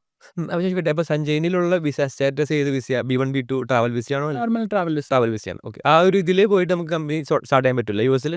ഓക്കെ. ഓക്കെ. സ്റ്റാർട്ട് ചെയ്യാൻ പറ്റുന്നത് നമ്മൾ ബിസിനസ് ഫസ്റ്റ് ആയിട്ടല്ലല്ലോ പോണേ. നമ്മൾ ട്രിപ്പ് ഉണ്ട്, ബാക്കി മീറ്റിംഗ് ഉണ്ട്, പിന്നെന്താ പറയുക ഈ പ്രോഗ്രാം അറ്റൻഡ് ചെയ്യാൻ പോകുന്ന അങ്ങനെ പല പല സാധനങ്ങളാണ്. മനസ്സിലായി. ഓക്കെ. അപ്പോൾ ഇത് കഴിഞ്ഞ് കഴിഞ്ഞപ്പോൾ ഞാൻ വിചാരിച്ചു, പ്ലസ് ഞാൻ എൻ്റെ വക്കീലിൻ്റെ അടുത്ത് പോയപ്പോൾ വക്കീലിൻ്റെ അടുത്ത് ഒരു സാധനം കിട്ടും, അക്കൗണ്ടൻ്റെ അടുത്ത് ഒരു സാധനം വേണം, പിന്നെ വേറെ ആളുടെ അടുത്ത് ഒരു സാധനം, അങ്ങനെ 4-5 ആൾക്കാരാണ്. ഒരു ഫോൺ നമ്പർ ഒരു ഇമെയിലോ കിട്ടണം, ഈ മെയിലിംഗ് അഡ്രസ്സ് കിട്ടണമെങ്കിലും വേറെ സ്ഥലത്ത് പോകണം. ഇതെല്ലാം നമുക്ക് ഒരു സ്ഥലത്ത് കൊടുക്കാം, ഒറ്റ പ്രൈസ്, കൺഫ്യൂസ് ചെയ്യരുത്. മറ്റേത് ഒരെണ്ണം പറഞ്ഞു തുടങ്ങി അതിന് $1000, ഇതിന് $5000, ഇതിന് $2000. US-ലത്തെ വക്കീലന്മാർക്ക് നമ്മൾ ഇമെയിൽ അയച്ചിട്ടുണ്ടെങ്കിൽ maybe they are charging $500 an hour. അത് കഴിഞ്ഞിട്ട് നമ്മൾ ഇമെയിൽ അയക്കുമ്പോൾ അവരൊരു 10 മിനിറ്റ് എടുത്തു ഇമെയിലിൻ്റെ റിപ്ലൈ അയക്കാനുണ്ടെങ്കിൽ ഇമെയിൽ അയച്ച് കുറച്ച് കഴിയുമ്പോൾ ഒരു ഇൻവോയ്സും കൂടെ അയക്കും. ഇത് ആ ഒരു 10 മിനിറ്റ്, അതായത് 60 മിനിറ്റിന് ഒരു മണിക്കൂറിന് $500 10 മിനിറ്റ്. ഈസി പണിയാണല്ലോ. അങ്ങനെ അതൊക്കെ ഞാൻ ആദ്യമായിട്ട് അവിടെ നിന്നാണ് പഠിച്ചത്. നമ്മൾ അത്രയും ടൈം വാല്യൂ ചെയ്യുന്നില്ല, അങ്ങനെ ഓരോ മിനിറ്റും വാല്യൂ ചെയ്യുന്ന ഒരു വ്യത്യാസമുണ്ട് ശരിക്കും. അപ്പോൾ അവർ എക്സ്ട്രാ 10 മിനിറ്റിനാണെങ്കിൽ അതിന് ബില്ല് ചെയ്തിട്ട് തന്നെയാണ് അവർ തരുന്നത്. ഓക്കെ. നമ്മളൊരു ഇമെയിൽ അയച്ച റിപ്ലൈ അയച്ചാൽ അതിൻ്റെ ബില്ലും കൂടെ ആയിക്കോ കഴിഞ്ഞിട്ട്. ഓക്കെ. അപ്പോൾ back to the Start Global. അപ്പോൾ ആ ഈ ഒരു പ്രോബ്ലം ഫേസ് ചെയ്തു. അപ്പോൾ എല്ലാം ഒന്നും ഒരുമിച്ചാക്കിയിട്ട് ഒരു വൺ പ്രൈസിലുള്ളത്. അപ്പോൾ ആ ഒരു ഫസ്റ്റ് വേർഷൻ ഓഫ് പ്രോഡക്റ്റ് എന്നാണ് ലോഞ്ച് ചെയ്തത്? ഫസ്റ്റ് വെർഷൻ ഓഫ് പ്രൊഡക്റ്റ് ഒരു ലാൻഡിംഗ് പേജ് മാത്രമായിരുന്നു. ഒന്നും ഉണ്ടായിരുന്നില്ല. അതായത് ഞാനിങ്ങനെ കൊടുക്കാൻ ഉദ്ദേശിക്കുന്ന സാധനങ്ങളെല്ലാം ഇന്ന പോലെയാണ്. എന്തായിരുന്നു അതിൻ്റെ ഒരു ടാഗ് ലൈൻ കോപ്പി പറയാൻ? അന്നും ഇന്നും ഒരേ സാധനം, ഏകദേശം launch your business in the US from anywhere in the world. അത് കഴിഞ്ഞിട്ട് അതൊരു 10-20 കമ്പനീസ് കോപ്പി അടിച്ചിട്ടുണ്ടാവും ഇപ്പോൾ. ഓക്കെ. അന്ന് ഇങ്ങനത്തെ കമ്പനീസ് ഉണ്ടായിരുന്നില്ല, ഈ ഒരു പാക്കേജ് ചെയ്തിട്ടുള്ള കമ്പനീസ് ഒന്നുമില്ല. ഈ സാധനം പേജ് എല്ലാം കൂടി ഇട്ട് കഴിഞ്ഞിട്ട് ഞാൻ നോക്കിയ ഒരു സാധനം, അന്ന് സ്ട്രൈപ്പ് അറ്റ്ലസ് ഉണ്ടായിരുന്നു യുള്ളവർക്കും ബാക്കി കുറച്ച് പേർക്കും. സ്ട്രൈപ്പിൻ്റെ പ്രൈസിങ് $500. അതെ. I know my product is worth more than that. കാരണം നമ്മളത് എല്ലാ സാധനങ്ങളും ഒരുമിച്ച് കൊടുക്കും, ഇത് കഴിഞ്ഞിട്ട് പോലെ സാധനങ്ങൾ ചെയ്യും. എൻ്റെ പ്രൊഡക്റ്റ് പ്രീമിയം ആണെന്ന് എനിക്കൊരു അണ്ടർസ്റ്റാൻഡിങ് ഉണ്ട്. ഓക്കെ. സോ എല്ലാവരും ചെയ്യുന്നത് ഇപ്പോൾ $500 സ്ട്രൈപ്പ് കൊടുക്കുന്നുണ്ടെങ്കിൽ നമ്മൾ $400 കൊടുക്കാന്നേ പലരും ചെയ്യുള്ളൂ. ഞാൻ സ്ട്രൈപ്പ് $500, ഇപ്പം ഞാൻ $599 എൻ്റെ പ്രൊഡക്റ്റ് വിറ്റു. Okay. People are buying as well. അതൊരു മൈൻഡ് സെറ്റ് കാര്യം കൂടിയാണ്. അതായത് ഒരു ഇൻഡസ്ട്രിയിൽ ഒരു ഫിക്സഡ് പ്രൈസ് ഉള്ളൊരിതുണ്ട്. നമ്മൾ പ്രീമിയം ആണ് നമ്മൾ വിചാരിച്ചാലേ ബാക്കിയുള്ളവർ വിചാരിക്കുള്ളൂ. അപ്പോൾ നമ്മുടെ ഡിസൈൻ എല്ലാം ഭയങ്കര നല്ലതായിരുന്നു സാധനം. അപ്പോൾ ഡിസൈൻ എന്ന് പറഞ്ഞാൽ പ്രൊഡക്റ്റിൻ്റെ ഡിസൈൻ ഒന്നും ഇല്ല, ലാൻഡിംഗ് പേജ് മാത്രമേ ഉള്ളൂ. But I put $599. എന്നിട്ട് ഞാൻ ആ ലാൻഡിംഗ് പേജ് ഇട്ട് കഴിഞ്ഞിട്ട് എനിക്ക് ഇപ്പോഴൊക്കെ അറിയില്ല എവിടെ നിന്നാണ്, but I started getting A client from Argentina. First customer from Argentina. Okay. പുള്ളി പറഞ്ഞു ഗൂഗിളിലാണ് കണ്ടതെന്ന് പറഞ്ഞു. പക്ഷേ ഗൂഗിളിൽ കാണാൻ ഒരു സാധനം ഒന്നുമില്ല. പക്ഷെ എങ്ങനെയോ പുള്ളി കണ്ട് പുള്ളി $599 തന്നു, പേ ചെയ്തു. അവർക്ക് എങ്ങനെ what was service U gave dum?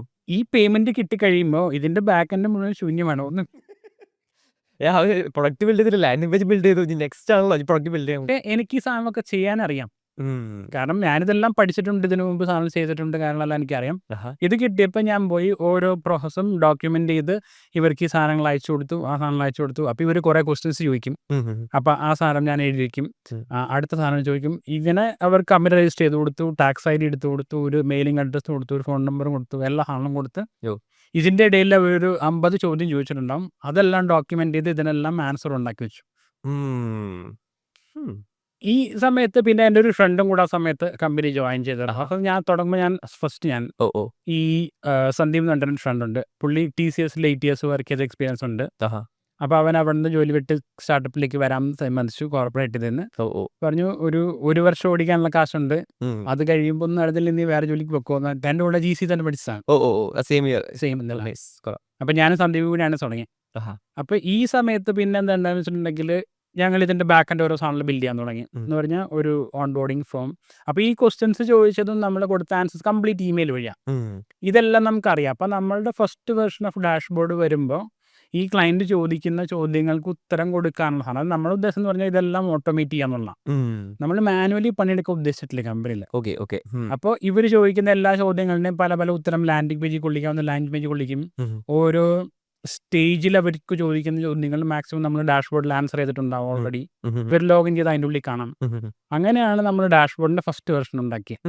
Interesting. Okay, അപ്പോൾ ആ ഒരു ഫസ്റ്റ് കസ്റ്റമർ എന്നുള്ള ഇൻസൈറ്റ് വെച്ചിട്ട് തന്നെ ആ ഒരു ഫസ്റ്റ് പ്രൊഡക്റ്റ് പോലെ വേർഷൻ ഉണ്ടാക്കി. പിന്നെ എത്ര മേ ബി ഒരു 10 ക്ലൈൻ്റ് ആവാൻ എത്ര ടൈം എടുത്തു? പിന്നെ പിന്നത്തെ 1 മാസം 2 മാസം ഒരു ക്ലയൻറ്റും ഉണ്ടായില്ല. ഓ ഓക്കെ. പിന്നെ അത് കഴിഞ്ഞ് ഒരാളോ 2 ആളോ കിട്ടി.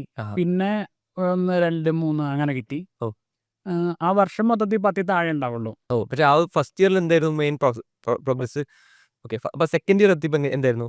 പിന്നെ അത് കഴിഞ്ഞപ്പോൾ നമ്മൾ മാർക്കറ്റിംഗ് ഫിഗർ ഔട്ട് ചെയ്ത് തുടങ്ങി. ഓക്കെ, പിന്നെ മാർക്കറ്റിംഗ് ഫിഗർ ഔട്ട് ചെയ്ത് തുടങ്ങി കഴിഞ്ഞപ്പോൾ നമ്മൾ ഗൂഗിൾ ആഡ്സ് നമുക്ക് ഭയങ്കരമായിട്ട് വർക്കൗട്ട് ചെയ്തു. അതായത് ബേസിക്കലി എങ്ങനെയാണ് ആ പ്രൊഡക്റ്റ് ലാൻഡിംഗ് പേജിലേക്ക് ആൾക്കാരെ കൊണ്ടുവരാൻ എന്നുള്ളത് സെക്കൻഡ് ഇയറിൽ നിങ്ങൾ ഫിഗർ ഔട്ട് ചെയ്തു, എക്സിക്യൂട്ട് ചെയ്തു.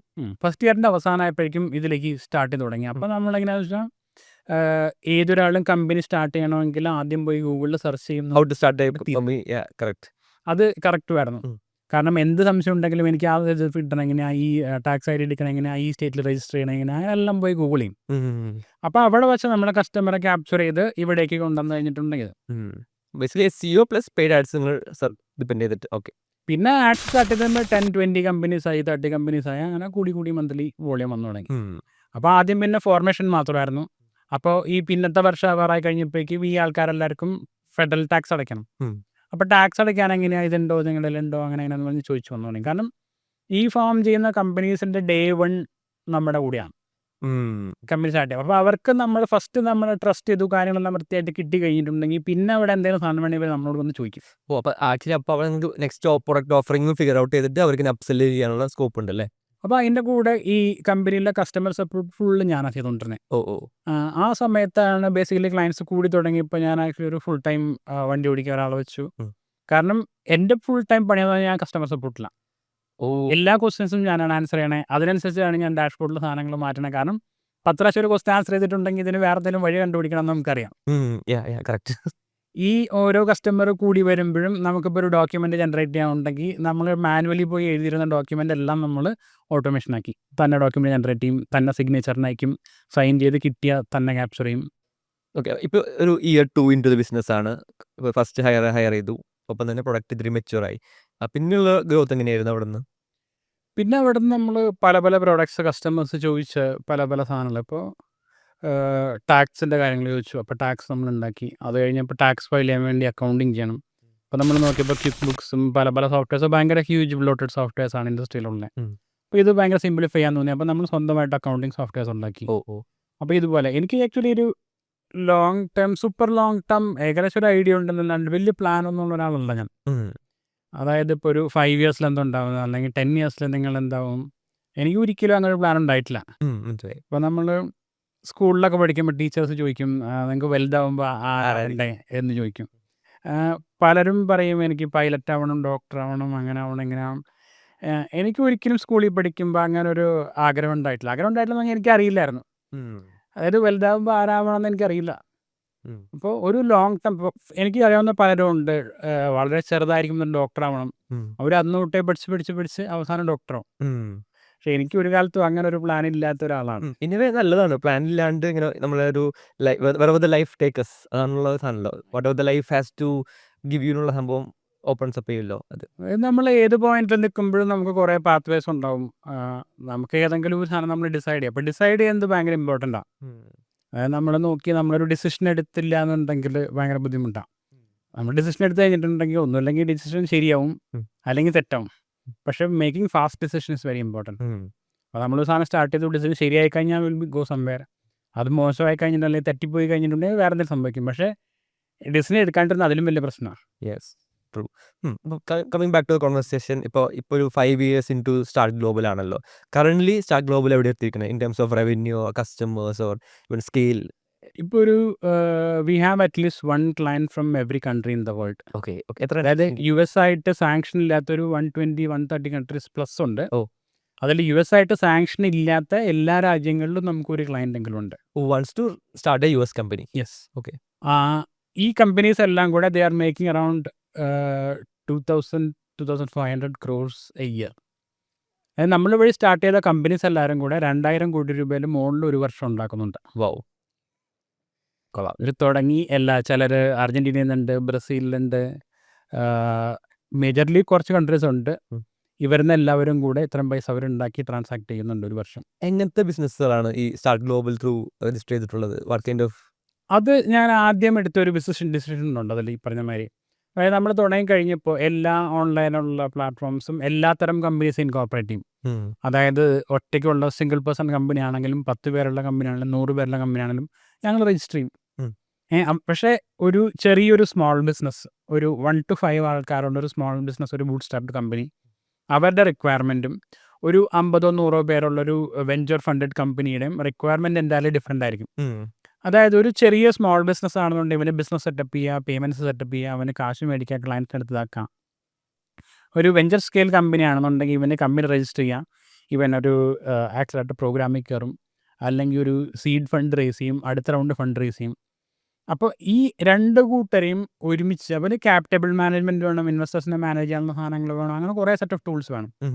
ഈ 2 കൂട്ടരെ ഒരുമിച്ചാണ് ഇന്നും ഉള്ള പ്ലാറ്റ്ഫോംസ് ഒരുമിച്ച് ചെയ്യുന്നത്. ശരി. ഇപ്പം പറഞ്ഞപ്പോൾ ഞാൻ ആലോചിച്ചു, ശരിയാണ്. ആക്ച്വലി ഇത് രണ്ടും, പക്ഷേ അപ്പോൾ അവിടെ പ്രോബ്ലം വരുന്നത് വെച്ച് കഴിഞ്ഞാൽ ഇതിനു വേണ്ടി സർവേ ചെയ്യാനുള്ള ക്വസ്റ്റ്യൻ. ശരിക്കും 2 പേരെ റിക്വയർമെൻറ്റ് എൻ്റയർലി ഡിഫറെൻ്റ് ആയി. ഇവർക്ക് US കമ്പനി വേണമെന്നുള്ളത് മാത്രമേ ഒരു റിക്വയർമെൻറ്റ് ഉള്ളൂ. അതെ അതെ അതെ. അപ്പോൾ ഞാൻ കുറേ ഏർലി ചെയ്തൊരു കാര്യം എന്ന് വെച്ചിട്ടുണ്ടെങ്കിൽ decide to let go of the customers who want to start a venture scale company. Stripe Atlas ഉണ്ട്, അതുണ്ട്, മറ്റേ മറിച്ചുണ്ട്. അവർക്ക് ഏത് വേണമെങ്കിൽ ചൂസ് ചെയ്യാം. നമ്മൾ വെഞ്ചർ സ്കെയിൽ ആവാൻ ഉദ്ദേശിക്കുന്ന $10-100 million ആവുന്ന കമ്പനികളൊന്നും നമ്മൾ പിടിക്കുന്നില്ല. Okay. We are looking for companies with less than 10 people okay. who make an average maybe $1 million a year. ഒരു maybe 100,000 ആയിരിക്കും, 200,000, 500,000. maybe most of our customers make less than $1 million. ഒരു 100 to 1 million ആണ് sweet spot. Okay okay. ഞങ്ങളുടെ majority കമ്പനീസും single person ബിസിനസ്സാണ്. അപ്പോൾ എന്ന് പറഞ്ഞിട്ടുണ്ടെങ്കിൽ ഇവർക്ക് വേണ്ട എല്ലാ ഫീച്ചേഴ്സും നമുക്ക് ഉണ്ടാക്കാം. റൈറ്റ്. ഇവർക്ക് ആവശ്യമുള്ള റിക്വയർമെൻറ്റ്, അതായത് ഇവർക്ക് കമ്പനി തുടങ്ങി കഴിയുമ്പോൾ ഇപ്പോൾ നമ്മുടെ ഇൻവോയ്സിങ് സോഫ്റ്റ്വെയർ ഉണ്ട്, ആ ഇൻവോയ്സിൽ ഡയറക്റ്റ്ലി പേ ചെയ്യാനുള്ള ഓപ്ഷൻസ് ഉണ്ട്. ഇത് കഴിഞ്ഞിട്ടുണ്ടെങ്കിൽ ഇവൻ്റെ ഒരു ഓപ്പറേറ്റിംഗ് എഗ്രിമെൻ്റ് വേണം, ആ എഗ്രിമെൻറ്റ് ജനറേറ്റ് ചെയ്യാനുള്ള സാധനങ്ങളുണ്ട്. ഇവൻ്റെ പാർട്ട്ണർ ഉണ്ടെങ്കിൽ അവരെ കൊണ്ട് സൈൻ ചെയ്യിപ്പിക്കാം, കമ്പനിയിൽ നിന്ന് ഒരാളെ റിമൂവ് ചെയ്യാം, ഒരാളെ ആഡ് ചെയ്യാം, കമ്പനി ഷട്ട് ഡൗൺ ചെയ്യാം. കമ്പനി തുടങ്ങുന്നതിലും പാടാണ് കമ്പനി ഷട്ട് ഡൗൺ ചെയ്യാൻ. ഒരു പ്ലാറ്റ്ഫോമും കമ്പനി ഷട്ട് ഡൗൺ ചെയ്യണ സാധനമില്ല. ഇത് ആക്ച്വലി ഷട്ട് ഡൗൺ പ്രോസസ് എങ്ങനെയാണ് വർക്ക് ചെയ്യുന്നത്? ലൈക്ക് ഇതിൻ്റെ ഒരു ലീഗാലിറ്റിയിൽ പറയുകയാണെങ്കിൽ എൻ്റെ പ്രൊഡക്റ്റിൽ 2 തരം തോട്ട് പ്രോസസ്സാണ്. ഒന്ന്, ഇപ്പോൾ ഞാൻ കസ്റ്റമേഴ്സിനോട് കുറേ സംസാരിക്കും, കസ്റ്റമർ സപ്പോർട്ടിൽ ചാറ്റിൽ ഫുൾ ടൈം ഇരിക്കും എന്ന് പറഞ്ഞല്ലോ. ഇവരെ പ്രശ്നങ്ങളെല്ലാം കേൾക്കും, അത് കഴിഞ്ഞിട്ട് നമ്മൾ സൊല്യൂഷൻ കൊടുക്കും. അതായത് ഞാൻ ഡിസൈൻ ചെയ്യുന്ന ഒരു സൊല്യൂഷൻ ആയിരിക്കും അവർക്ക് കൊടുക്കാം. ഓക്കെ. അതായത് ഇപ്പോൾ ചില കസ്റ്റമേഴ്സ് വന്നിട്ട് പറയും എനിക്ക് അക്കൗണ്ടിങ്ങിൻ്റെ മുകളിൽ ഈ സാധനം വേണം.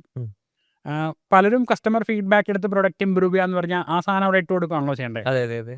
പക്ഷേ കസ്റ്റമേഴ്സിൻ്റെ എന്താ പറയുക, പ്രശ്നങ്ങൾ ശരിയായിരിക്കും, അവർ സൊല്യൂഷൻ ശരിയാവണമെന്നില്ല.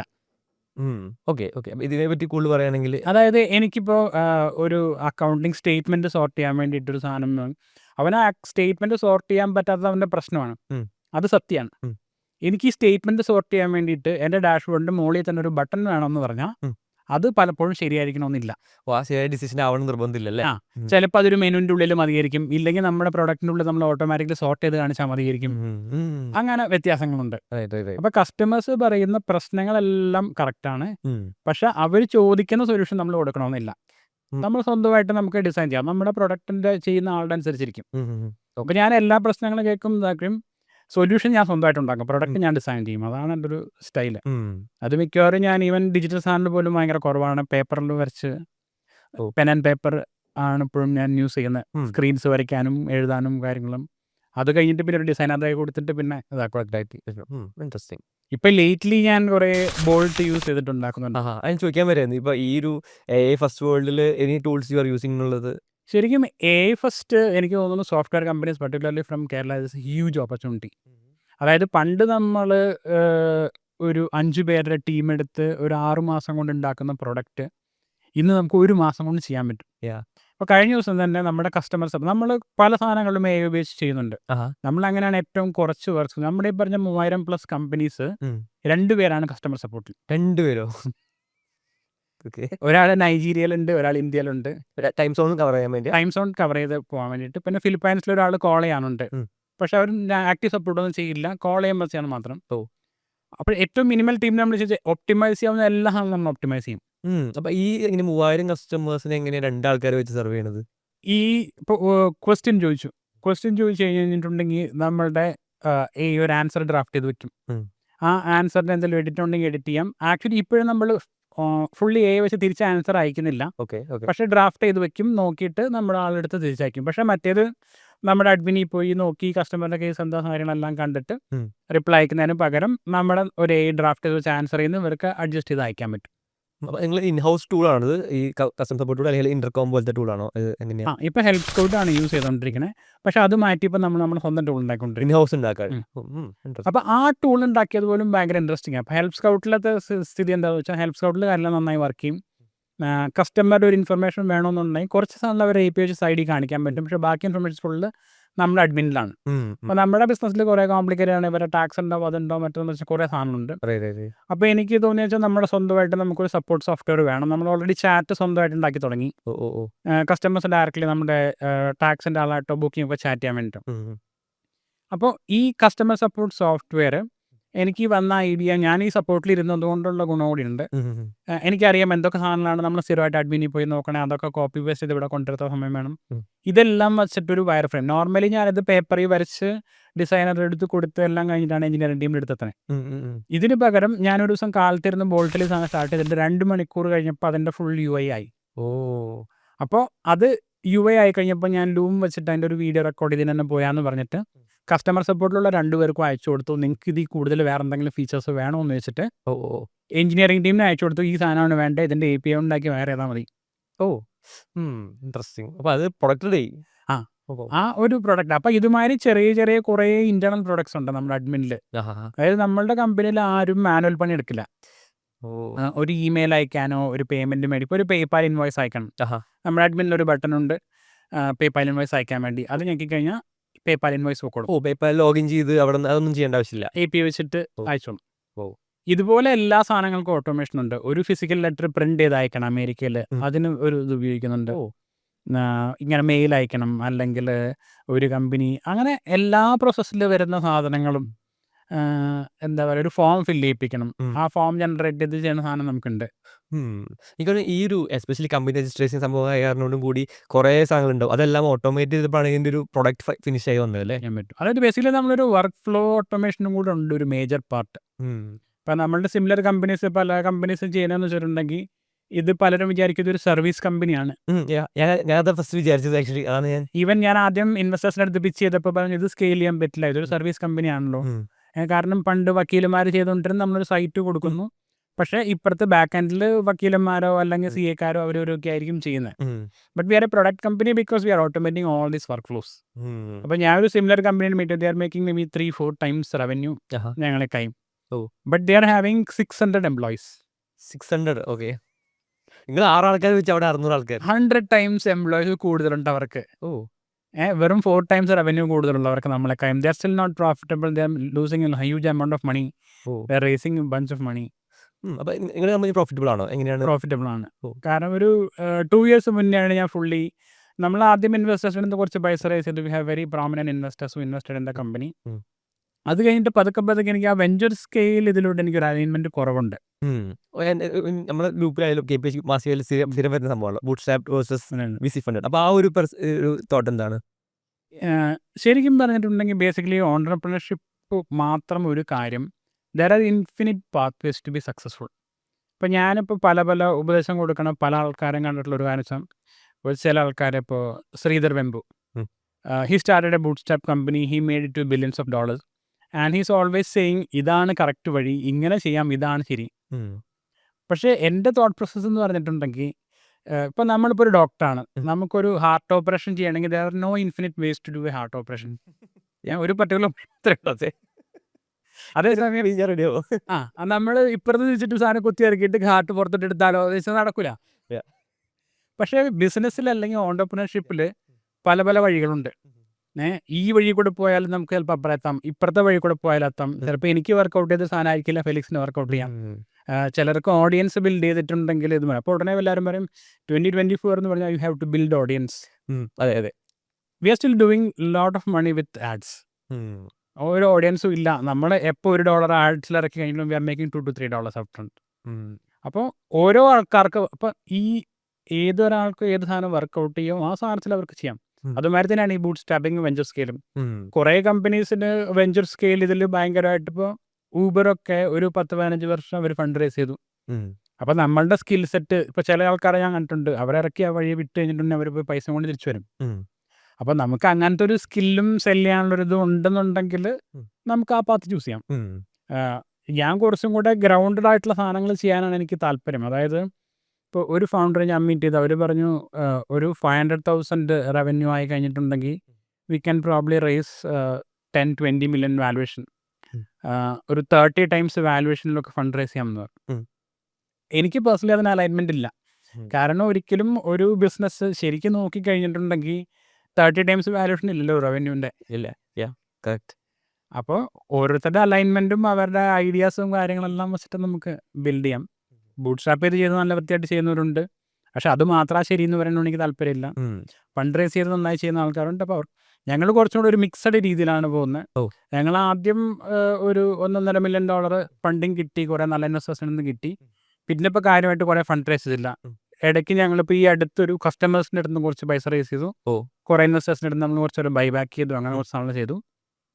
അത് കഴിഞ്ഞ് ഇനി ലോങ് ടേമിൽ എങ്ങനെയാണെന്ന് നോക്കാം എന്നുള്ളതിലാണ്. കഴിഞ്ഞൊരു 40 minutes ആയിട്ട് ഈ ഒരു പോഡ്കാസ്റ്റിൽ സഞ്ജയിൻ്റെ ജേർണിയും പിന്നെ ഗവൺമെൻറ് കോളേജ് തൃശ്ശൂർ പഠിച്ചു, then running startup and extremely successful profitable ആയിട്ട് പോകുന്നുണ്ട്. ആൻഡ് ഈ ഒരു ജേർണിയിൽ ഗുഡ് ബാഡ് അഗ്ലി ആയിട്ടുള്ള വേറെ എന്തെങ്കിലുമൊക്കെ experience and key takeaways എന്ന് പറയുകയാണെങ്കിൽ?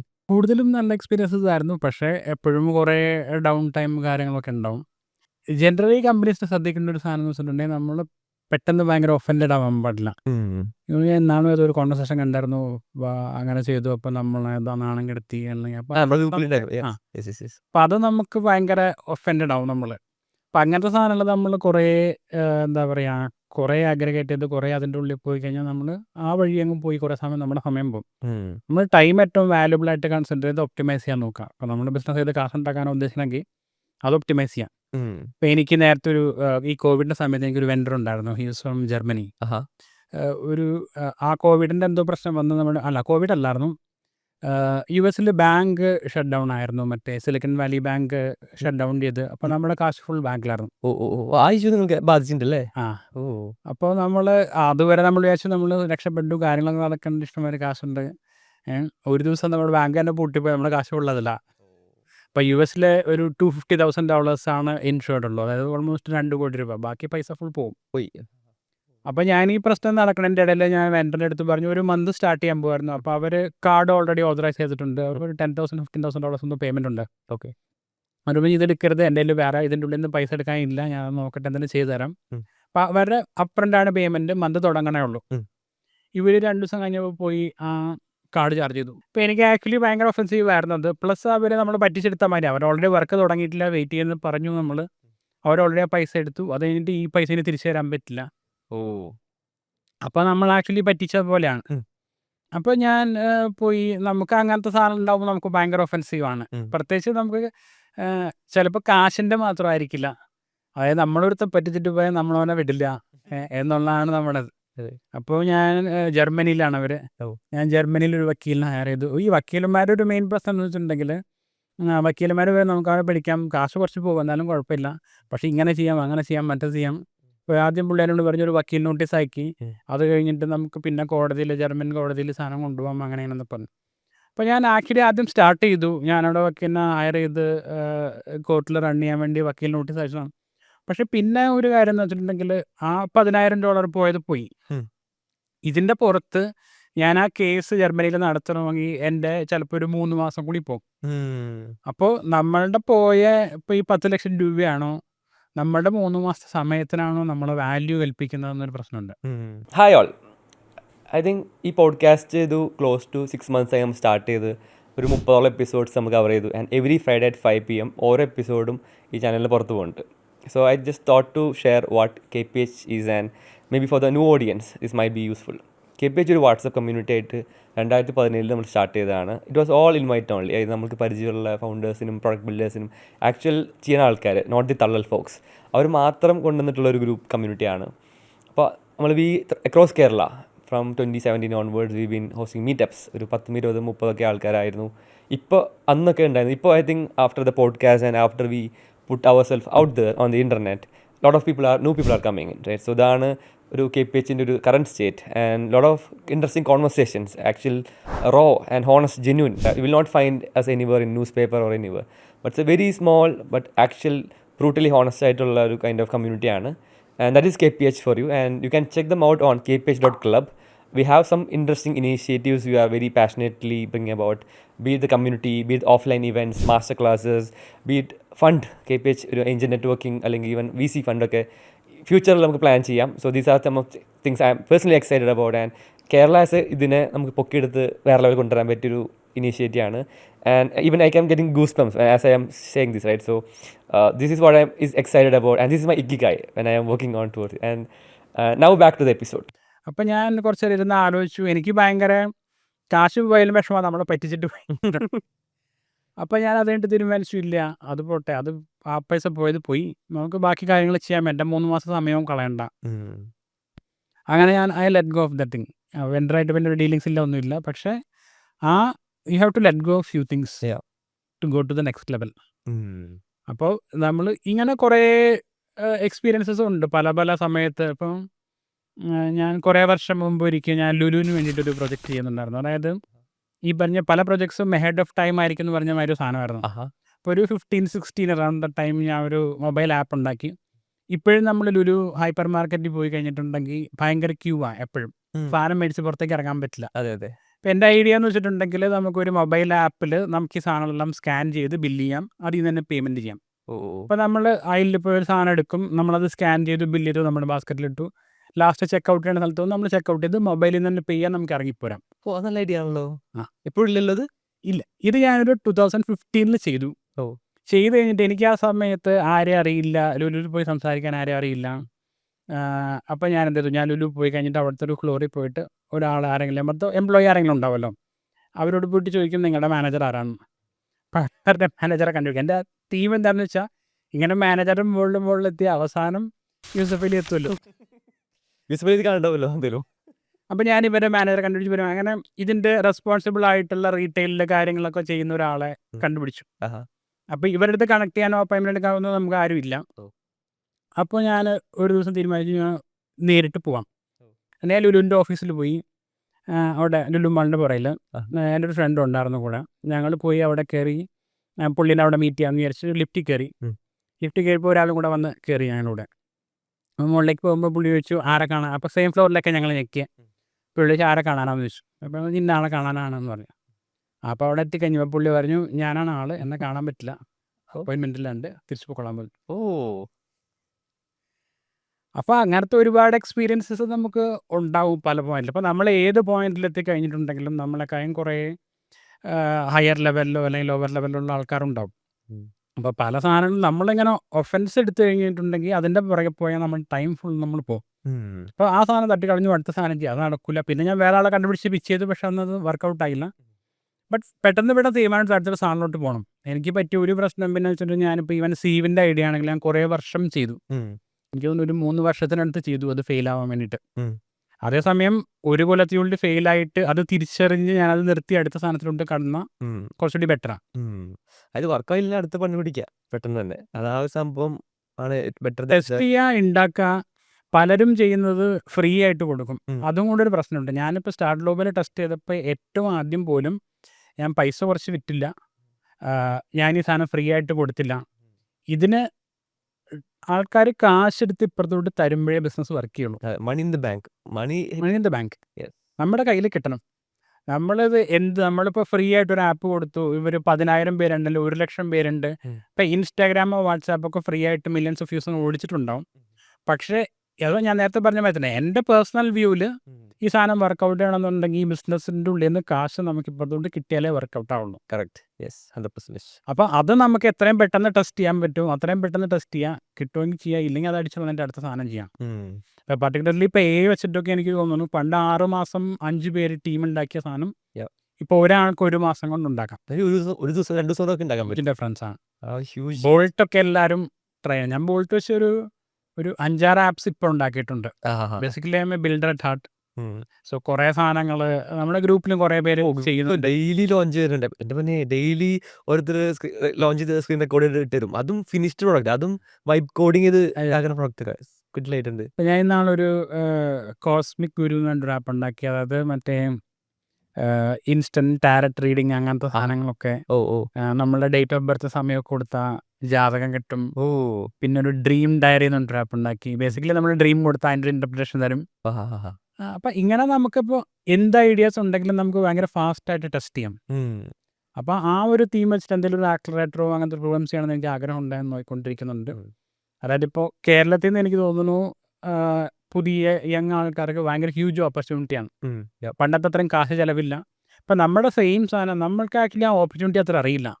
അതായത് നമ്മളുടെ സെയിം സാധനം അമേരിക്കയിലോ ന്യൂയോർക്കിലോ സാൻ ഫ്രാൻസിസ്കോയിൽ ഇരുന്ന ഒരാൾക്ക് ചെയ്യണമെങ്കിൽ ചിലവാകുന്നതിൻ്റെ വളരെ തുച്ഛമായ കൊണ്ട് നമുക്കിവിടെ ചിലവാകുന്നുള്ളൂ. അവിടെ ഒരാൾക്ക് 1 കോടി 1.5 കോടി സ്റ്റാർട്ടിങ് സാലറി കൊടുക്കുമ്പോൾ ഇവിടെ 10 ലക്ഷം രൂപ ഉണ്ടെങ്കിലും അവന് ജീവിക്കാം.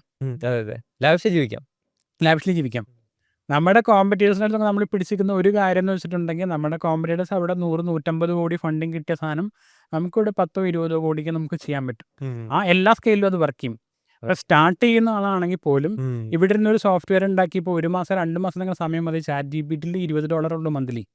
ബോൾട്ടിലാണെങ്കിൽ $20. ഒരു 5,000-10,000 പോട്ട് 1 ലക്ഷം രൂപ ബഡ്ജറ്റ് എടുത്തിട്ടുണ്ടെങ്കിലും ഇവനൊരു ഫുൾ ആപ്പ് ഉണ്ടാക്കി ഇറക്കാൻ പറ്റും 1 മാസത്തിനുള്ളിൽ.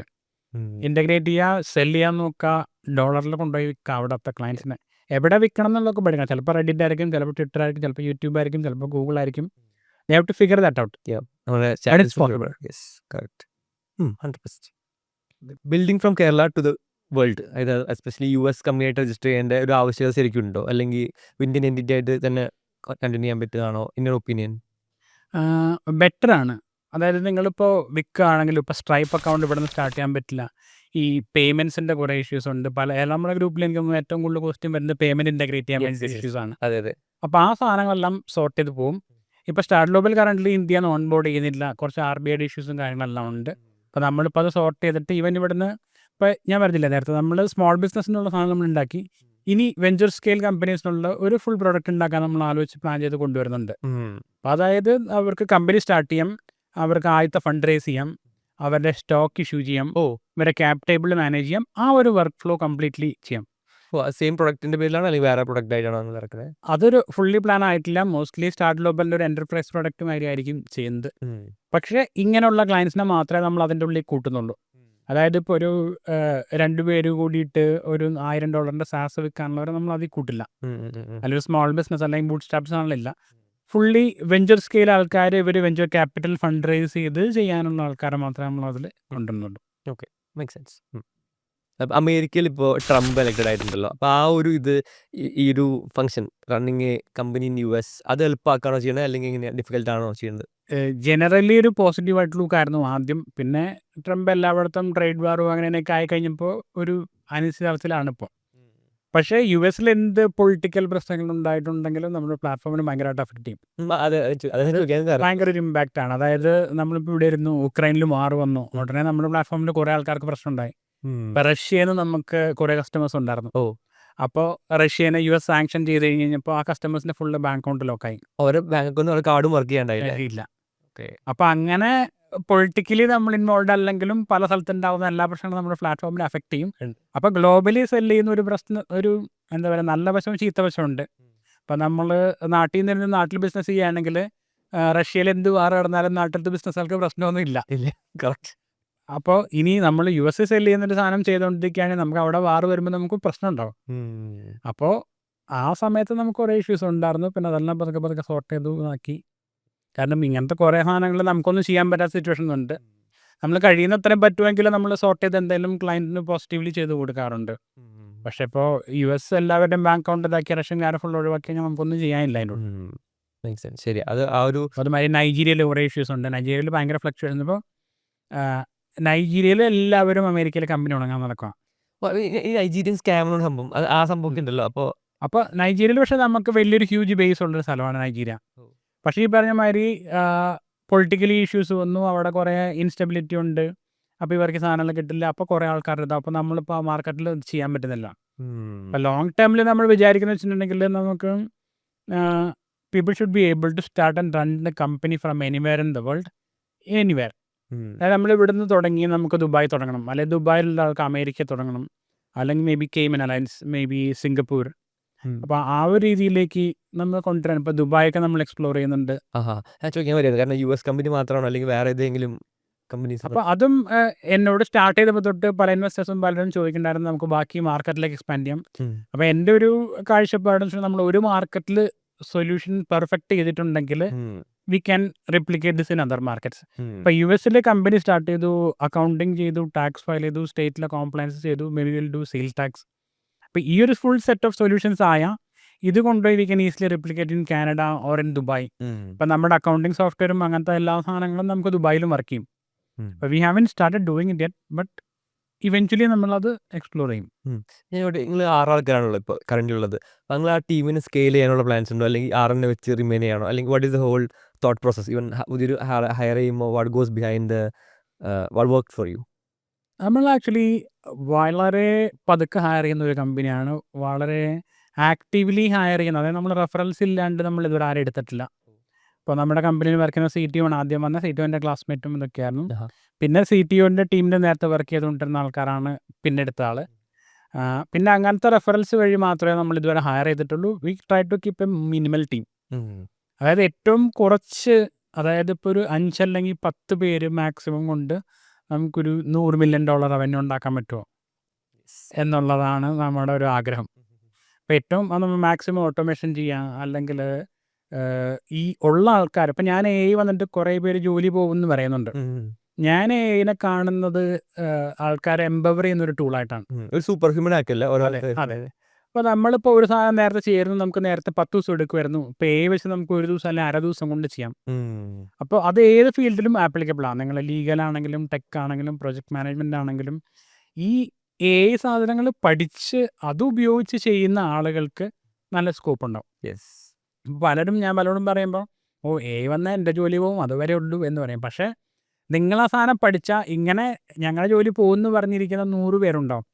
ഇതിൽ 5 or 10 പേരെ കണ്ടിന്യൂസ്ലി ലേണിംഗ് ചെയ്യുന്നുള്ളൂ. അപ്പം ഞാനൊന്നും ഒരു കാലത്തും ലേണിംഗ് നിർത്തിയിട്ടില്ല. അതായത് ഞാൻ കോളേജിൽ കഴിഞ്ഞ് കഴിഞ്ഞിട്ട്, കോളേജ് മാത്രമേ പഠിക്കാത്തുള്ളൂ, അത് കഴിഞ്ഞിട്ട് വന്നിട്ട് ഞാൻ കണ്ടിന്യൂസ്ലി ആൻഡ്രോയിഡ് ആപ്സ് ചെയ്യുമായിരുന്നു. അല്ലെങ്കിൽ എനിക്ക് എൻ്റെ ബിസിനസ്സിൽ നടക്കുന്ന എല്ലാ ഫങ്ഷൻസും ഞാൻ ചെയ്യും.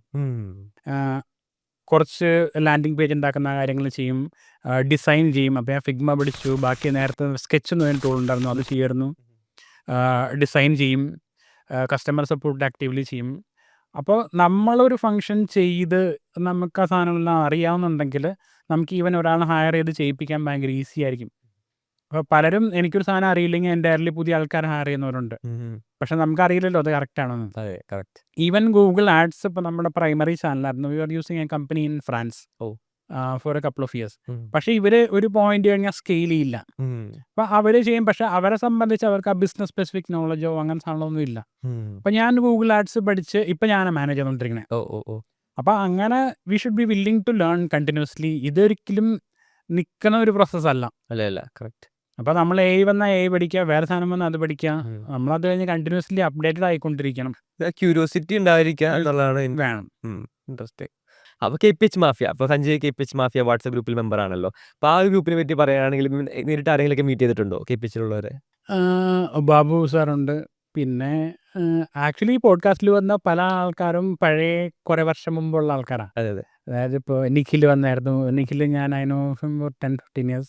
ഓ. ഈ പറഞ്ഞ 2012-13 തുടങ്ങിയ സമയത്ത് അർജുൻ, ആഹാ. അങ്ങനെ എല്ലാ ആൾക്കാരും കുറേ പഴയ ആൾക്കാർ കുറേ കാലങ്ങളായിട്ട് ഇതിലുള്ള ആൾക്കാരുണ്ട്. ശരിക്കും പറഞ്ഞിട്ടുണ്ടെങ്കിൽ ഞാൻ ഒറ്റ വാട്സാപ്പ് ഗ്രൂപ്പിലില്ല. ആഹാ. സറബറ കമ്മ്യൂണിറ്റിൻ്റെ ഫാമിലി ഗ്രൂപ്പുണ്ട്, അതുണ്ട്, മറ്റേ മറിച്ചുണ്ട്. കുറേയൊക്കെ ഞാൻ പണ്ട് മ്യൂട്ട് ചെയ്യായിരുന്നു, പിന്നെ ഞാൻ ഔട്ട്റൈറ്റ് എക്സിറ്റ് ചെയ്യും എല്ലാത്തിലും. ഒരു സാധനത്തിന് എൻ്റെ ഫോണിൽ നോട്ടിഫിക്കേഷൻസ് ഇല്ല ഒരു സാധനങ്ങൾക്ക്. ഓ. ആകെ നോട്ടിഫിക്കേഷൻ എൻ്റെ ഫോണിലുള്ളത് സ്ട്രൈപ്പിൻ്റെ പേയ്മെൻറ്റ് നോട്ടിഫിക്കേഷൻ മാത്രമാണ്. ഓ. Okay. Money hitting the back.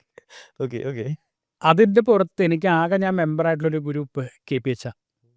കാരണം വളരെ ക്വാളിറ്റി കോൺവെർസേഷനാണ്, വളരെ നന്നായിട്ട് മാനേജ് ചെയ്തുകൊണ്ടുണ്ട്. ഇപ്പോൾ വേറെ കോൺവെർസേഷൻ കയറി വന്നിട്ടുണ്ടെങ്കിൽ അപ്പോൾ തന്നെ ഡിലീറ്റ് ചെയ്യും. അത് പ്രോപ്പർലി മാനേജ് ചെയ്യുന്നത് ഭയങ്കര നല്ലതാണ്. എനിക്ക് തോന്നുന്നു KPH സ്റ്റാർട്ട് ചെയ്തപ്പോൾ തൊട്ട് ഞാനുണ്ട് അതിൽ ഏറ്റവും ഫസ്റ്റ് തുടങ്ങി. ഇത്രയും നന്നായി മാനേജ് ചെയ്യുന്ന ഒരു ഗ്രൂപ്പ് വേറെ ഇല്ല. ആ കോൺവെർസേഷൻ എല്ലാം ക്വാളിറ്റി കോൺവെർസേഷൻസ് ആണ്, എല്ലാ ആൾക്കാരും നന്നായിട്ട് എൻഗേജ് ചെയ്യും.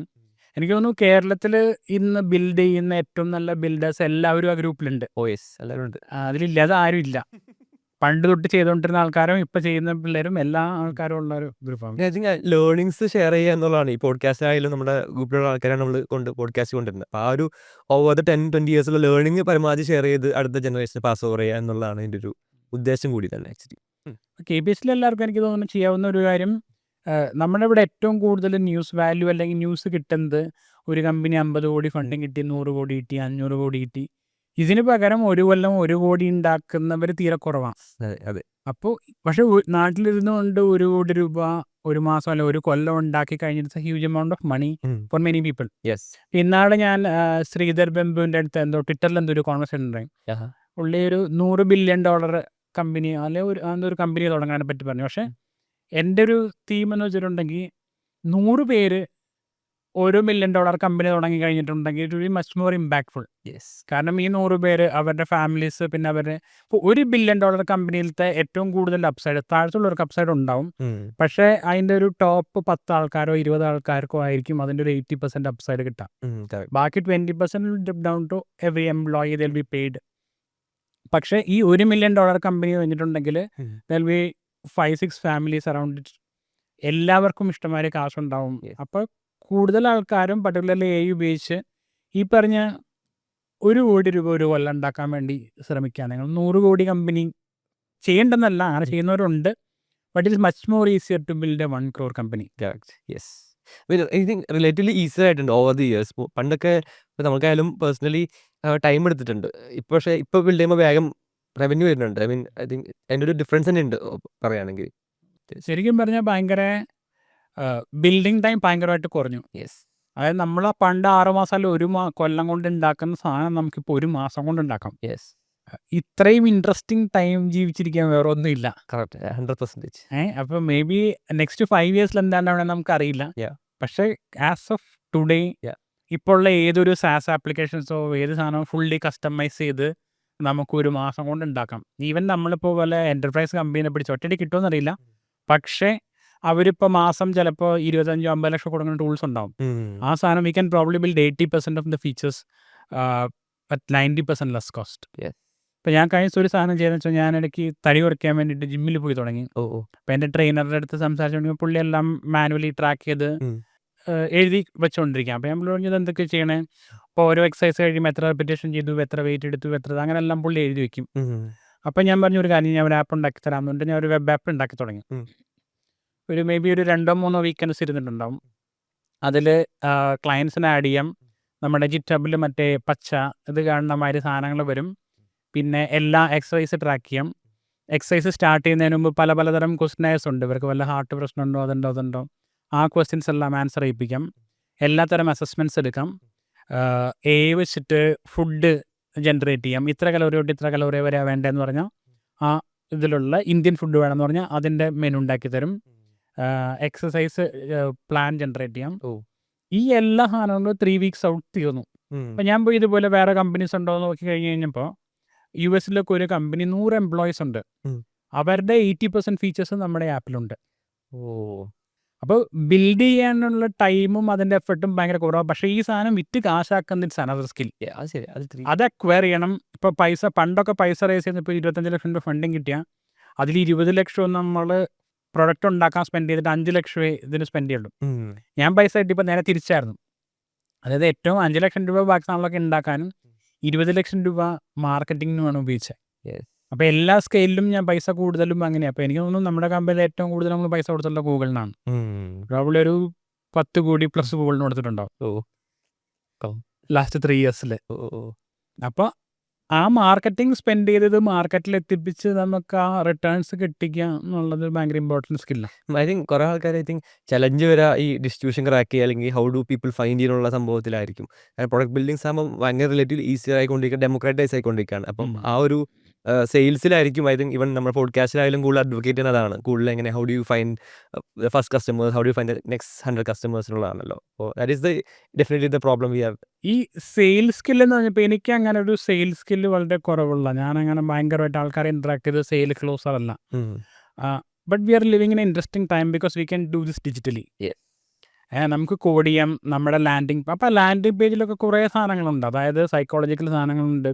ഒരാൾ ലാൻഡിങ് പേജ് വന്നാൽ അവർക്ക് എങ്ങനെ ഇൻട്രസ്റ്റ് ക്രിയേറ്റ് ചെയ്യാം, അവർക്ക് എങ്ങനെ ഇവരെ കൺവേർട്ട് ചെയ്യാം, ഒരു പേജിൽ നിന്ന് അടുത്ത പേജിലേക്ക് എങ്ങനെ കൊണ്ടുപോകാം. അതെല്ലാം നമുക്ക് വീട്ടിലിരുന്നും പഠിച്ച് നമുക്ക് ചെയ്യാവുന്ന സാധനങ്ങളാണ്. ഇവർക്ക് വിശ്വാസം ക്രിയേറ്റ് ചെയ്യുന്നത് എങ്ങനെയാണ്, ഇവർ ഈ പേജിൽ നിന്ന് അടുത്ത പേജിൽ സൈനപ്പ് ചെയ്യിപ്പിക്കുന്നത് എങ്ങനെയാണ്, അത് കഴിയുമ്പോൾ നമ്മൾ അയക്കുന്ന ഇമെയിൽ എന്തായിരിക്കും, അല്ലെങ്കിൽ ചെയ്യുമ്പോൾ വാട്സാപ്പിൽ ഒരു മെസ്സേജ് അയക്കുക, നമ്മൾ ആ ക്ലയൻറ്റിൻ്റെ ജേർണി. അപ്പോൾ ആദ്യത്തെ ഒരു ക്ലയൻറ്റിനെ മാത്രമേ എനിക്ക് വെറുതെ ഒരു ലാൻഡിങ് പേജ് ഇട്ടിട്ട് ഭാഗ്യം കൊണ്ട് കിട്ടിയത്. പിന്നെ പിന്നെ വന്ന് നമ്മൾ മന്ത്ലി കൂടി വരുന്നതെല്ലാം ഈ ഒപ്റ്റിമൈസേഷൻസ് നമ്മൾ ചെയ്യുമ്പോഴാണ്. ലാൻഡിങ് പേജിൽ എന്തൊക്കെ കാണിക്കണം, അപ്പോൾ ആ ജേർണി ഡിസൈൻ ചെയ്യുന്നത് നമ്മുടെ ലാൻഡിങ് പേജ് വരുന്നത് തൊട്ട് സൈനപ്പ് ചെയ്ത് പേ ചെയ്യുന്ന വരെ നമ്മുടെ ജേർണി ഉണ്ട്. ഫസ്റ്റ് ഫേസ് ഇത് കഴിഞ്ഞിട്ടുണ്ടെങ്കിൽ പേ ചെയ്ത് കഴിഞ്ഞ ഓരോരോ എക്സ്പീരിയൻസസും ഉണ്ട്. അപ്പോൾ അത് ഡിസൈൻ ചെയ്തതിലൊക്കെ നമ്മൾ എഫർട്ട് ഇടണം. നമ്മൾ ചുമ്മാ ഒരു പ്രൊഡക്റ്റ് ഉണ്ടാക്കി കഴിഞ്ഞാൽ ആൾക്കാർ വരുമെന്ന് പറഞ്ഞാൽ ആരും വരില്ല. കറക്റ്റ്. 100%. ഈ പ്രൊഡക്റ്റ് ഉണ്ടാക്കുന്ന അത്രയും എഫർട്ട് ഇതിൻ്റെ ഓൺ ബോർഡിങ്ങിലും സൈനപ്പിലും പേയ്മെൻറ്റ് ഫ്ലോയിലും എല്ലാം നമ്മൾ സ്പെൻഡ് ചെയ്യണം. ശരി, അത് വാലിഡ് പോയിന്റ് ആക്ച്വലി. BMW പറഞ്ഞ അവിടെ പാർക്കിംഗിൽ ഇറക്കുന്നുണ്ട്. അപ്പോൾ ആ ഒരു സ്റ്റോറി എങ്ങനെയാണ്? ഒരു BMW ഇപ്പോൾ നമ്മളെല്ലാവരും ഡ്രീം കാറാണല്ലോ BMW പെർഫോമൻസ് ഉള്ളത്. How did that journey? So എനിക്കും അങ്ങനെ തന്നെയായിരുന്നു. ഞാൻ ചെയ്തൊരു കാര്യം വ്യത്യാസം എന്താണെന്ന് വെച്ചിട്ടുണ്ടെങ്കിൽ, പലരും ഇപ്പോൾ നമുക്ക് കുറേ ഇൻവെസ്റ്റ്മെൻറ്റ്സ് കിട്ടിക്കഴിഞ്ഞിട്ടുണ്ട്. ഇവിടെ ഇൻവെസ്റ്റേഴ്സിൻ്റെ പൈസ എടുത്തിട്ട് ഇപ്പോൾ ഞാൻ ഒരു കമ്പനിയെ മീറ്റ് ചെയ്തിട്ടുണ്ട് കുറച്ച് നാൾ മുന്നേ. അവർക്കെന്തോ 20 ലക്ഷം രൂപ ഫണ്ടിങ് കിട്ടിയിട്ടുള്ളൂ. 20 ലക്ഷം രൂപ ഫണ്ടിങ് കിട്ടിയിട്ട് 4 ഫൗണ്ടേഴ്സ് ഉണ്ട്. അവരെ കാണാൻ വന്നു കഴിഞ്ഞപ്പോൾ അവർ 4 പേരും പുതിയ ഐഫോൺ മേടിച്ചു. ഇപ്പോൾ 1 ലക്ഷം രൂപ ഐഫോൺ വെച്ചിട്ട് 4 ലക്ഷം രൂപയാക്കി. അങ്ങനെ നമ്മൾ ഒരിക്കലും ചെയ്യരുത്. നമ്മുടെ ഇൻവെസ്റ്റേഴ്സിൻ്റെ പൈസ എന്ന് പറയുന്നത് നമുക്ക് ബിസിനസ് ബിൽഡ് ചെയ്യാൻ കിട്ടിയ പൈസയാണ്. അപ്പം ഞാൻ മെയിൻലി സ്പെൻഡ് ചെയ്ത് തുടങ്ങിയത് കമ്പനി പ്രോഫിറ്റബിൾ ആക്കാൻ. അപ്പം ഞാൻ കഴിഞ്ഞ 2 കൊല്ലം മുമ്പേ കമ്പനി എങ്ങനെയെങ്കിലും മാക്സിമം പ്രോഫിറ്റബിലിറ്റിയിൽ എത്തിക്കാം. ഈവൻ ടോപ്പ് ലൈൻ റവന്യൂക്കാൾ കൂടുതൽ നമ്മൾ ഫോക്കസ് ചെയ്യുന്നത് പ്രോഫിറ്റബിലിറ്റി കൂട്ടാനാണ്. അപ്പം ഞങ്ങൾക്ക് ഇയർ ഓൺ ഇയർ ഈ വർഷം പ്രോബ്ലി ഒരു 200% പ്രോഫിറ്റിൽ ഗ്രോത്ത് ഉണ്ടാവും. പ്രോഫിറ്റിൽ ഗ്രോത്ത് ഉണ്ട്. അപ്പോൾ ആ സാധനങ്ങൾ ഓരോ മൈൽ സ്റ്റോൺസ് വരുമ്പോൾ നമ്മൾ കുറേ സാധനം നമ്മൾ കുറേ കാലം കഷ്ടപ്പെട്ട് പണിയെടുത്തു. അപ്പോൾ നമുക്ക് എന്തായാലും ഒരു ഇൻസ്പിറേഷൻ വേണമല്ലോ. അപ്പം ഞാൻ പോയിട്ട് ഞാൻ കുറേ നാൾ ആലോചിച്ചു, ഭയങ്കര വലിയ സ്പെൻഡിങ് ആണ്, ഇത് ചെയ്യണോ 2 കോടിന് മുകളിൽ എന്തായാലും ഉണ്ടല്ലോ ആ കാരണം. അപ്പോൾ പിന്നെ ഞാൻ വിചാരിച്ചു നമുക്കൊരു ഇൻസ്പിറേഷനാണ്. അതായത് നമുക്കിപ്പോൾ ഒരു 10 ഇയേഴ്സ് മുമ്പ് ഞാൻ ഈ പറഞ്ഞ മാതിരി ഫ്ലൈറ്റിന് കൊടുക്കാൻ കാശില്ല, അല്ലെങ്കിൽ അവിടെ പോയി താമസിക്കാൻ കാശില്ല, ഫുഡ് കഴിക്കാൻ ബുദ്ധിമുട്ടാണ്. അപ്പോൾ ആ ഒരു പോയിന്റിൽ എന്തൊക്കെ നമുക്ക് ചിന്തിച്ച് നമ്മൾ അപ്പോൾ പക്ഷേ ആഗ്രഹത്തിന് കുറവൊന്നും ഇല്ലായിരുന്നു. ആ പോയിന്റിലും എനിക്കൊരു റേഞ്ച് റോവർ മേടിക്കണമെന്നോ അല്ലെങ്കിൽ ബാക്കി കാര്യങ്ങൾക്കെല്ലാം അന്നും എനിക്ക് ആഗ്രഹങ്ങളുണ്ട്. ഇതിപ്പോൾ അച്ചീവ് ചെയ്യാറായി കഴിഞ്ഞപ്പോൾ ഞാൻ ആ സാധനം ചെയ്തു. അപ്പോൾ ഓരോ മൈൽ സ്റ്റോൺ ബേസ്ഡ് ആയിട്ട് പ്രോഫിറ്റബിലിറ്റിയോ അല്ലെങ്കിൽ എന്തെങ്കിലും സാധനങ്ങളോ അങ്ങനെയൊക്കെ ആയിട്ടാണ് ഞാൻ ഇപ്പോൾ വാച്ച് ആണെങ്കിലും അല്ലെങ്കിൽ റോളക്സ് ഉള്ളത് അങ്ങനെ ഓരോ സാധനങ്ങൾ. ഇപ്പോൾ ഇത് ഞാൻ ഫസ്റ്റ് പ്രോഫിറ്റബിൾ ആയപ്പോൾ മേടിച്ച വാച്ചാണ്. ഇപ്പോൾ ആ ഒരു 6 lakhs ഉണ്ട് വാച്ച്. അപ്പോൾ ഫസ്റ്റ് നമ്മൾ കമ്പനി പ്രോഫിറ്റബിൾ ആയപ്പോൾ ഒരു സാധനം ചെയ്തു, പിന്നെ അടുത്തൊരു സാധനം വരുമ്പോൾ ചെയ്തു. അടുത്തെന്താ പ്രൈവറ്റ് ജെറ്റ് ആണോ? അടുത്തത് പ്രൈവറ്റ് ജെറ്റ് ആണോ നോക്കിയാ? എനിക്ക് അത്രയും ഇല്ല. അതും എന്താ പറയുക, എക്സ്പെക്ടേഷൻ മാനേജ്മെൻറ്റും കൂടെ ഉണ്ട്. എനിക്ക് ആക്ച്വലി പ്രൈവറ്റ് ജെറ്റിന് ആഗ്രഹം ഇല്ല. അതായത് ഞാൻ കുറേ നാൾ മുമ്പേ ഇങ്ങനെ ആലോചിച്ച് തുടങ്ങിയ കുറേ സാധനങ്ങൾ വെച്ചിട്ടുണ്ടെങ്കിൽ നമുക്ക് എന്തൊക്കെ കിട്ടിയാലാണ് നമുക്ക് മതിയാവാം.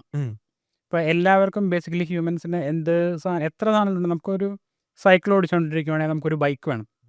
ബൈക്ക് കിട്ടിക്കഴിഞ്ഞിട്ടുണ്ടെങ്കിൽ അപ്പോൾ തന്നെ നമുക്ക് കാർ വേണം. കാറ് കിട്ടിക്കഴിഞ്ഞിട്ടുണ്ടെങ്കിൽ നമുക്ക് BMW വേണം. BMW കിട്ടിക്കഴിഞ്ഞാൽ നമുക്ക് റോൾസ് റോയ്സ് വേണം. റോൾസ് റോയ്സ് കിട്ടിക്കഴിഞ്ഞാൽ പ്രൈവറ്റ് ജെറ്റ് വേണം. അപ്പോൾ ഇങ്ങനെ നമുക്ക് ഒരിക്കലും നമ്മൾ എന്താ പറയുക, നമുക്കൊരു കണ്ടന്റ് ആയിരിക്കില്ല. അപ്പം ഞാൻ എപ്പോഴും ട്രൈ ചെയ്യുന്ന വെച്ചിട്ടുണ്ടെങ്കിൽ എനിക്ക് അപ്പോൾ ഉള്ള സാധനം കൊണ്ട് എനിക്ക് സന്തോഷമായിട്ടും അടിക്കാമോ. അപ്പോൾ ഇപ്പോൾ ഉള്ള സാധനം കൊണ്ട് സന്തോഷമാണ് അന്ന്.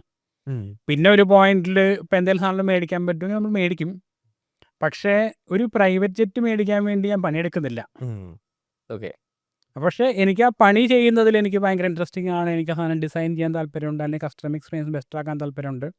ആ സാധനങ്ങളെല്ലാം ഞാൻ ചെയ്യും. ഓരോ മൈൽ സ്റ്റോൺ എത്തുമ്പോൾ അപ്പോഴത്തെ ഒരു ആഗ്രഹം അനുസരിച്ചിട്ട് എന്തെങ്കിലും സാധനങ്ങൾ മേടിക്കും. അടുത്ത മൈൽ സ്റ്റോൺ എന്താണ്? അതിൻ്റെ ഒരു എന്തെങ്കിലും പ്ലാൻ എന്തിട്ടുണ്ടോ? അടുത്തത് ഞാൻ മെയിൻലി എനിക്കൊരു ആക്സലറേറ്റർ ചെയ്യണമെന്നുണ്ട്. അതായത് ഇപ്പോൾ ഈ പറഞ്ഞ മാതിരി നമ്മളൊരു in period of time we are standing in a very interesting time. ഇപ്പോൾ കേരളം പോലെ അല്ലെങ്കിൽ ഇന്ത്യ പോലുള്ള സ്ഥലത്ത് നിന്ന് we can build very good profitable businesses by selling in the US. US ഡോളറിൽ വിൽക്കുക, പൈസ തിരിച്ചു ഇവിടെ കൊണ്ടുവരാം. മേ ബി ഒരു 10 ലക്ഷം തൊട്ട് 1 കോടി മാസം റവന്യൂ ഉണ്ടാക്കാവുന്ന കമ്പനീസ്. അത് നന്നായി നടക്കും ഇവിടുന്ന്. അപ്പം എനിക്ക് തോന്നുന്ന ഒരു ഗ്യാപ്പ് എന്താണെന്ന് വെച്ചിട്ടുണ്ടെങ്കിൽ പലർക്കും അറിയില്ല. അതായത് ഇപ്പോൾ ഈ മാർക്കറ്റിങ്ങിൽ വർക്കൗട്ട് ചെയ്യുന്ന കാര്യങ്ങൾ. ഇപ്പോൾ ആഡ്സ് ഞങ്ങൾക്ക് വർക്ക് ചെയ്തു എന്ന് പറഞ്ഞു. ഞാനൊരു 10 പേരുടെ അടുത്ത് ചെയ്തിട്ടുണ്ട് ഇത്. പല പല വെൻഡേഴ്സ് ഇത് സാധനങ്ങൾ വേണ്ട, അവസാനം ഞാൻ തന്നെ പഠിച്ചു. അപ്പോൾ ഇങ്ങനെ ഓരോരോ ഫേസ്ബുക്കിൽ സാധനങ്ങൾ ചെയ്യുന്നുണ്ട്. അപ്പോൾ ഇതിൽ ഏതൊക്കെ സാധനങ്ങൾ വർക്കൗട്ട് ആവും? ചിലപ്പോൾ റെഡിറ്റ് ആയിരിക്കും വർക്ക് ചെയ്യണത്, ചിലപ്പോൾ ട്വിറ്റർ ആയിരിക്കും വർക്ക് ചെയ്യുന്നത്. അപ്പോൾ ഇങ്ങനത്തെ പല പല സാധനങ്ങൾ മേ ബി ഒരു പ്ലേ ബുക്കുമാതിരി ചെയ്തിട്ട് ഈ പറഞ്ഞ മാതിരി 100 കോടിയുടെ കമ്പനീസ് എനിക്ക് അപ്പോഴും പ്ലാനില്ല. ചെറിയ ചെറിയ കമ്പനീസിൽ മേ ബി കുറച്ച് ഇൻവെസ്റ്റ്മെൻറ്റ് ചെയ്യുക, ഒരു 2-3 months ഒരു ആക്സിലേറ്റർ പ്രോഗ്രാം ചെയ്യുക, പിന്നെ അവരുടെ വഴിയായി അങ്ങനെ. ഇങ്ങനത്തെ കുറച്ച് ഐഡിയാസ് KPH ഉണ്ട്. Will talk offline after this. കുറച്ച് പ്ലാൻസ് നമ്മളും പ്ലാൻ ചെയ്യുന്നുണ്ട്. So we can collaborate on that. Yes. And coming to the last 1 hour plus നമ്മൾ ഡിസ്കസ് ചെയ്തു. ആൻഡ് ഈ ഒരു KPH പോഡ്കാസ്റ്റ് വരുന്ന സ്ഥിരം ഗസ്റ്റിനോട് ചോദിക്കുകയാണ് ഹെൽത്ത്, വെൽത്ത് ആൻഡ് റിലേഷൻഷിപ്സ്. അപ്പോൾ ഇത് എങ്ങനെയാണ്, how do U balance these 3 in your life? Actually ഭയങ്കര ചലഞ്ചിങ് ആണ്. അത് നമ്മൾ ഒരു വഴി പോയിക്കൊണ്ടിരിക്കുമ്പോൾ നമുക്ക് ബാക്കി സാധനങ്ങൾ കുറച്ച് ബുദ്ധിമുട്ടുകൾ വരും. അപ്പം ഞാൻ ആക്ച്വലി ഫാമിലി ടൈം മാക്സിമൈസ് ചെയ്യാൻ ശ്രമിക്കാറുണ്ട്. മാരീഡ് ആണോ? മാരീഡ് ആണ്, മോളുണ്ട്, 8 മാസമായി. അപ്പോൾ ഞാൻ മോളുടെ കൂടെ ആവശ്യം സ്വാമി സെൻഡ് ചെയ്യുന്നുണ്ട്, വൈഫിൻ്റെ കൂടെ ഉണ്ട്. ഞങ്ങൾ ഇടയ്ക്ക് ട്രാവൽ ചെയ്യും, കാര്യങ്ങളൊക്കെ ചെയ്യും. ഈവൻ ഞാൻ പല സ്ഥലത്തും ഞങ്ങളുടെ ക്ലയൻസിനെ മീറ്റ് ചെയ്യാൻ ശ്രമിക്കാറുണ്ട്. അപ്പോൾ അങ്ങനത്തെ സാധനങ്ങളൊക്കെ നടക്കും. നമുക്ക് എല്ലാവർക്കും ക്ലയൻസ് ഉള്ളതുകൊണ്ട് നല്ലതാണ്. അതിൻ്റെ കൂടെ ഇപ്പോൾ തടി ആക്ച്വലി ഭയങ്കരമായിട്ട് കൂടിയിരിക്കുക. ഇപ്പോൾ ഞാൻ കുറച്ച് കുറച്ചുകൊണ്ടിരിക്കുകയാണ്. ഹെൽത്തിൽ തീരെ സ്പെൻഡ് ചെയ്യാറില്ല. അപ്പോൾ ഞാൻ പിന്നെ ഇങ്ങനെ വിചാരിച്ചു കുറേ ഇതായി കാര്യങ്ങളൊക്കെ വർക്കൗട്ട് ചെയ്ത് തുടങ്ങുമ്പോഴേക്കും നമുക്ക് ഹെൽത്ത് ഇല്ലെങ്കിൽ പിന്നെ ഒരു സാധനങ്ങളും വരില്ല. ഇത്ര കാശ് ഉണ്ടാക്കിയിട്ടും കാര്യമില്ല ഹെൽത്ത് ഉണ്ടെങ്കിൽ. അപ്പോൾ ഞാനിപ്പോൾ അത് പ്രയോറിറ്റൈസ് ചെയ്തിപ്പോൾ പതുക്കെ റീസെൻ്റ്ലി 1 മാസമായിട്ട് ഇങ്ങനെ സ്റ്റാർട്ട് ചെയ്ത് പതുക്കെ ഇപ്പോൾ ഒരു 10 കിലോ കുറഞ്ഞു ഇപ്പോൾ. എന്നിട്ട് പക്ഷെ ഇപ്പോൾ എത്ര അടിയുണ്ടോ? അതായത് 100, അത് വേണ്ടി പറയണ്ട, കുറേ ഉണ്ട്. നല്ല വെയിറ്റ് ഉണ്ടായിരുന്നു, ഇപ്പോൾ കുറച്ചുകൊണ്ടിരിക്കുക. അപ്പോൾ പക്ഷേ പതുക്കെ ബാക്കിയെല്ലാം മാനേജ് ചെയ്യുമ്പോൾ പോകും. ഞാൻ അങ്ങനെ ഭയങ്കര മുഴുവൻ നേരം തിരക്കായിട്ട് ജീവിക്കുന്ന ഒരാളല്ല. ഇപ്പോൾ ഫെലിക്സ് ആണെങ്കിലും പോഡ്കാസ്റ്റ് ആണെങ്കിലും ഇടയ്ക്ക് ഞാനിവിടെ ഇല്ലെങ്കിൽ ഇപ്പോൾ ഒന്നും ചെയ്യാൻ പറ്റില്ല. അല്ലാത്തപ്പോൾ ഞാൻ പറഞ്ഞില്ലേ, ഏത് ദിവസമാണെങ്കിലും പറഞ്ഞാൽ മതി. അപ്പോൾ ഞാനങ്ങനെ ഫുള്ളി മുഴുവൻ നേരം കലണ്ടറിൽ എല്ലാം സ്ലോട്ട് ചെയ്തിട്ട് ജീവിക്കുന്ന ഒരാളല്ല, അല്ലെങ്കിൽ ഒരു തിരക്കിൽ ജീവിക്കുന്ന ഒരാളല്ല. ഇപ്പം എൻ്റെ ഫോണിലാണെങ്കിലും മിക്കവാറും ഒരു സാധനങ്ങൾക്ക് നോട്ടിഫിക്കേഷൻ ഇല്ല. അപ്പോൾ അതെല്ലാം ഈവൻ നോട്ടിഫിക്കേഷൻ ഉണ്ട്, നമ്മൾ ഫുൾ ടൈം അത് നോക്കണം, അത് വന്നു ഇത് ചെയ്യണം, അത് ഇങ്ങോട്ട് പോയി. അപ്പോൾ അങ്ങനത്തെ ഒരു ഇതില്ല. നമുക്ക് മാക്സിമം കാമായിട്ട് നമുക്ക് എന്തൊക്കെ സാധനങ്ങൾ ചെയ്യാൻ പറ്റും, നമുക്ക് ഓരോ സാധനങ്ങൾ ചെയ്യാൻ പറ്റും. അപ്പോൾ ഈ ഒരുമാതിരി ഇങ്ങനെ ഭയങ്കര തിരക്കുണ്ടാക്കി നടക്കുന്ന കമ്പനീസിൻ്റെക്കാളും വളരെ ബെറ്റർ ആയിട്ട് നമ്മൾ കുറേ കാര്യങ്ങൾ ചെയ്യുന്നുണ്ട്. അപ്പോൾ ഒരു കാമായിട്ട് ചെയ്യുക, ട്രാവൽ ചെയ്യാനുള്ള സമയം സ്പെൻഡ് ചെയ്യുക. ആദ്യം പറ്റില്ലായിരുന്നു, അതായത് നമുക്ക് കാശും കൂടെ വേണമല്ലോ പോകണം. പക്ഷെ കുറച്ച് നാൾ കഴിഞ്ഞിട്ടുണ്ടെങ്കിലും പലരും നിർത്തില്ല. അപ്പം പതുക്കെ നമുക്കത് ചെയ്യാൻ പറ്റണം. ഇൻട്രസ്റ്റിംഗ്. ആൻഡ് റിലേഷൻഷിപ്സ്, ആ ഒരു റിലേഷൻഷിപ്സിനെ പറ്റി പറയുകയാണെങ്കിൽ talk about the clients and maybe family relationships, how that they have been supportive of you? എല്ലാവരുടെയും കൂടെ എനിക്ക് ആവശ്യം സമയം സ്പെൻഡ് ചെയ്യാൻ പറ്റുന്നുണ്ട്. ഞാൻ കൂടുതൽ സമയം വീട്ടിലുണ്ട്. ഇപ്പോൾ ഒരു വർഷത്തിലും പകുതി വരെയൊക്കെയാണ് ഞാൻ ട്രാവൽ ചെയ്യാൻ ടാർഗറ്റ് ചെയ്യണത്. അതും ഒരുമിച്ചായിരിക്കില്ല, പല പല സമയത്ത് പല സ്ഥലത്തായിരിക്കും. മേ ബി ഇപ്പോൾ US കാനഡയിലോ എവിടെ പോയെങ്കിലും may be 3 months at A time maximum, അല്ലെങ്കിൽ 1 മാസമോ 15 days. അപ്പോൾ ബാക്കി സമയം കൂടുതലും ഞാൻ ഫാമിലിയുടെ കൂടെ തന്നെയാണ്. ഞാൻ ആക്ച്വലി നേരത്തെ കാക്കനാട് താമസിച്ചുകൊണ്ടിരുന്നത്. പിന്നെ അത് കഴിഞ്ഞ് മാരേജ് കഴിഞ്ഞ് കഴിഞ്ഞപ്പോൾ ഞാൻ ആക്ച്വലി വീട്ടിലേക്ക് മാറി, കോടനാട്. വീട്ടിൽ വന്നു ഇപ്പോൾ പെരുമ്പാവൂരിൽ നിന്ന് വരണേ, കോടനാട് നിന്നാണ് വരണേ.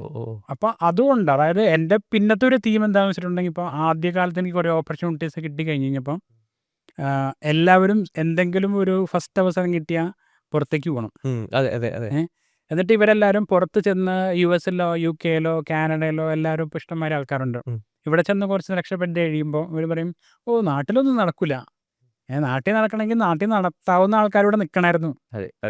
ഇവിടെ നിന്ന് എല്ലാവരും ചാടിപ്പോയിട്ട് അവിടെ പോയിരുന്നിട്ട് തിരിച്ചു നോക്കിയിട്ട് ഇവിടെ ഒന്നും നടക്കില്ല എന്ന് പറഞ്ഞിട്ടുണ്ടെങ്കിൽ നടക്കുക. പക്ഷേ ഇവിടെ അയക്കുന്നതിൻ്റെ യുണീക്ക് അഡ്വാൻറ്റേജ് ഒക്കെ എക്സ്പീരിയൻസ് ചെയ്യുന്ന ആൾക്കാരാണ് നമ്മളൊക്കെ. ഈ പോഡ്കാസ്റ്റിലെ ഗസ്റ്റുകളാണെങ്കിലും അത് ഇവിടെ നിന്ന് എക്സ്പീരിയൻസ് ചെയ്യുന്ന ആൾക്കാരാണ്. അതാണ് അതിൻ്റെ റിയാലിറ്റി. സഞ്ജയിൻ്റെ ഇപ്പോൾ ഒരു ഡേ ഇൻ ലൈഫ് പറയുകയാണെങ്കിൽ എങ്ങനെയായിരിക്കും? When do you wake up and ആ ഒരു ഡേ ടു ഡേ എന്തായിരിക്കും? ഡേ മോസ്റ്റ്ലി ഞാൻ എനിക്ക് കഴിഞ്ഞിട്ടുണ്ടെങ്കിൽ പോയി ഫോൺ നോക്കും. എത്രയൊക്കെ റവന്യൂ വന്നിട്ടുണ്ട് കാര്യങ്ങളെല്ലാം ഒരു ദിവസം എന്താ നോക്കും. പിന്നെ സപ്പോർട്ടിൽ എന്താ നടക്കുന്ന കാര്യങ്ങളൊക്കെ നോക്കും. പിന്നെ അത് കഴിഞ്ഞിട്ട് വീക്ക്ലി ടീമിന് സിംഗിളുള്ളൂ. എല്ലാവരും ഫുൾ ടൈം മീറ്റിംഗ് കൂടുന്ന പരിപാടിയൊന്നും ഇല്ല. റിമോട്ട് ടീം നിങ്ങൾ അല്ലേ? റിമോട്ട് ടീമാണ്. എല്ലാവരും ഓരോ സ്ഥലത്താണ്. ഒരാൾ നൈജീരിയ, ഒരാൾ ബാംഗ്ലൂർ, ഒരാൾ ഫിലിപ്പൈൻസ്, ഒരാൾ തൃശ്ശൂർ, ഒരാൾ തിരുവനന്തപുരം, കൊച്ചി, എല്ലാം പല പല റിമോട്ട് പല സ്ഥലത്താണ്. ഇത് കഴിഞ്ഞിട്ട് ഞങ്ങൾ വീക്ക്ലി വൺസ് എല്ലാവരും കൂടെ സിങ്ക് ചെയ്യും. പിന്നെ എഞ്ചിനീയറിംഗ് ടീമായിട്ട് സപ്പോർട്ടിനൊക്കെ വന്നിട്ടുണ്ടെങ്കിൽ ഒരു ചിലപ്പോൾ ഒരു ദിവസം കൂടി സിങ്ക് ചെയ്തിരിക്കും. അതല്ലാണ്ട് ബാക്കി വീക്കിൽ അവരെല്ലാവരും സ്വന്തമായിട്ട് ഓരോരോ കാര്യങ്ങൾ ചെയ്തുകൊണ്ടിരിക്കുകയാണ്. ആ ഒരു സംഭവം എങ്ങനെ മീൻ ഞാൻ ചോദിക്കാൻ കാരണം നമ്മൾ റിമോട്ട് കമ്പനി റൺ ചെയ്യണത്. അപ്പോൾ അവിടെ എന്തൊക്കെ രീതിയിൽ നിങ്ങൾ എന്താ പറയുക ബെറ്റർ ആക്കി 6 ആൾക്കാരാണെങ്കിൽ കൂടി how do U ensure team is on shared vision? ഈ വീക്ക്ലി സിങ്കിൽ നമ്മൾ ആ വീക്കിൽ നടന്ന കാര്യങ്ങളെല്ലാം നമ്മൾ ഡിസ്കസ് ചെയ്യും. പിന്നെ എന്തെങ്കിലും ഡൗട്ട്സ് ഉണ്ടെങ്കിൽ നമ്മളോടൊന്ന് ചോദിക്കാം. അപ്പോൾ ആ കാര്യങ്ങളെല്ലാം മൺഡേസിൽ നടക്കും. എല്ലാ മൺഡേസും ഒരു മീറ്റിംഗ് ഉണ്ട് ടീം എല്ലാവരും കൂടിയിട്ട്. ഓൾ ഹാൻഡ്സ് എല്ലാ കമ്പനിയിലുള്ളവരുണ്ടാവും. അപ്പോൾ സോർട്ട് ചെയ്തിട്ട് ഓരോ ആൾക്കാർക്ക് ചെയ്യാനുള്ള എന്തെങ്കിലും പെർട്ടിക്കുലർ സാധനങ്ങളുണ്ടെങ്കിൽ ആ സാധനങ്ങളെല്ലാം സോർട്ട് ചെയ്ത് കൊടുക്കും. പിന്നത്തെ വീക്കിൽ ഉണ്ടാക്കാൻ പോകുന്ന കാര്യങ്ങളോ അല്ലെങ്കിൽ പഴയ വീക്കിൽ ലാസ്റ്റ് വീക്കിൽ എന്തൊക്കെ ചെയ്തെന്നുള്ളത് സിങ്ക് ചെയ്യും. അങ്ങനത്തെ ഒരു ഓർഡറിൽ പോകും. പിന്നെ കുറച്ചൊരു എന്താ പറയുക പെട്ടെന്ന് മൂവ് ചെയ്യുന്ന സാധനങ്ങളുണ്ട്. നമുക്കിപ്പോൾ എന്തെങ്കിലും പുതിയ സാധനങ്ങൾ വേണമെങ്കിൽ നമ്മൾ ആ സാധനങ്ങൾ ലൈവ് ഉണ്ടാക്കും. ഇപ്പോൾ ഞങ്ങൾ ഇന്നാണ് ടാക്സ് സീസൺ നടന്നുകൊണ്ടിരിക്കുകയാണ്. എല്ലാ ടാക്സ് ഫയലിംഗ് സമയമല്ലോ. അപ്പോൾ മറ്റേ സ്കൈപ്പ് ആക്ച്വലി കോളിംഗ് നിർത്തി. സ്കൈപ്പ് പൂട്ടാൻ പോവാണ്. അപ്പോൾ നമ്മൾ സ്കൈപ്പ് വെച്ചിട്ടാണ് നമ്മുടെ ഇൻ്റർനാഷണൽ എല്ലാ ക്ലയൻസിനും വിളിച്ചുകൊണ്ടിരുന്നത്. അപ്പോൾ നമ്മൾ ആഴമൊക്കെയായിട്ട് ഒരു 2-3 ദിവസം കൊണ്ട് നമ്മൾ സ്വന്തമായിട്ട് കോൾ ചെയ്യുന്ന സോഫ്റ്റ്വെയർ ഉണ്ടാക്കി. അടിപൊളി. അപ്പോൾ അങ്ങനത്തെ കുറേ സാധനങ്ങൾ നമുക്ക് പെട്ടെന്ന് കയറി വരുന്നുണ്ട്. അപ്പോൾ അങ്ങനെ നമ്മൾ ഒപ്റ്റിമൈസ് ചെയ്ത് പോകും. പിന്നെ ഞങ്ങളുടെ ഇമെയിൽ ഓപ്പൺ റേറ്റ് കുറേ ഉണ്ട്. ലാസ്റ്റ് ടൈം ലിസ്റ്റിൽ പറഞ്ഞിരുന്നു. അപ്പോൾ അത് പിന്നെ പല പല അക്കൗണ്ട്സ് ഉണ്ടാക്കി പല സ്ഥലത്തുനിന്നും കുറച്ച് മെയിൽസ് അയച്ച് വാമപ്പ് ചെയ്ത് അതാക്കി അത് സോർട്ട് ചെയ്തു. അപ്പോൾ അങ്ങനത്തെ പെട്ടെന്ന് വരുന്ന കുറച്ച് സാധനങ്ങളുണ്ടാവും. പിന്നെ ലോങ് ടേമിൽ നമ്മൾ ചെയ്യേണ്ട ഏകദേശം ഒരു ഐഡിയ ഉണ്ട്.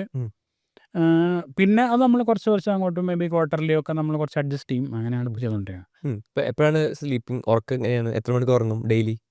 ഉറക്കം ആക്ച്വലി എൻ്റെ ഭയങ്കര മോശമായിരുന്നു. ഞാൻ എല്ലാത്തരം ട്രാക്കിംഗ് സാധനങ്ങളും അതൊക്കെ ഉപയോഗിക്കായിരുന്നു. ആ റിംഗ് ഉണ്ട്, ആപ്പിൾ വാച്ച് ഉണ്ട്, വൂപ്പ് ഉണ്ട്. ഇപ്പൊ ഒന്നുമില്ല.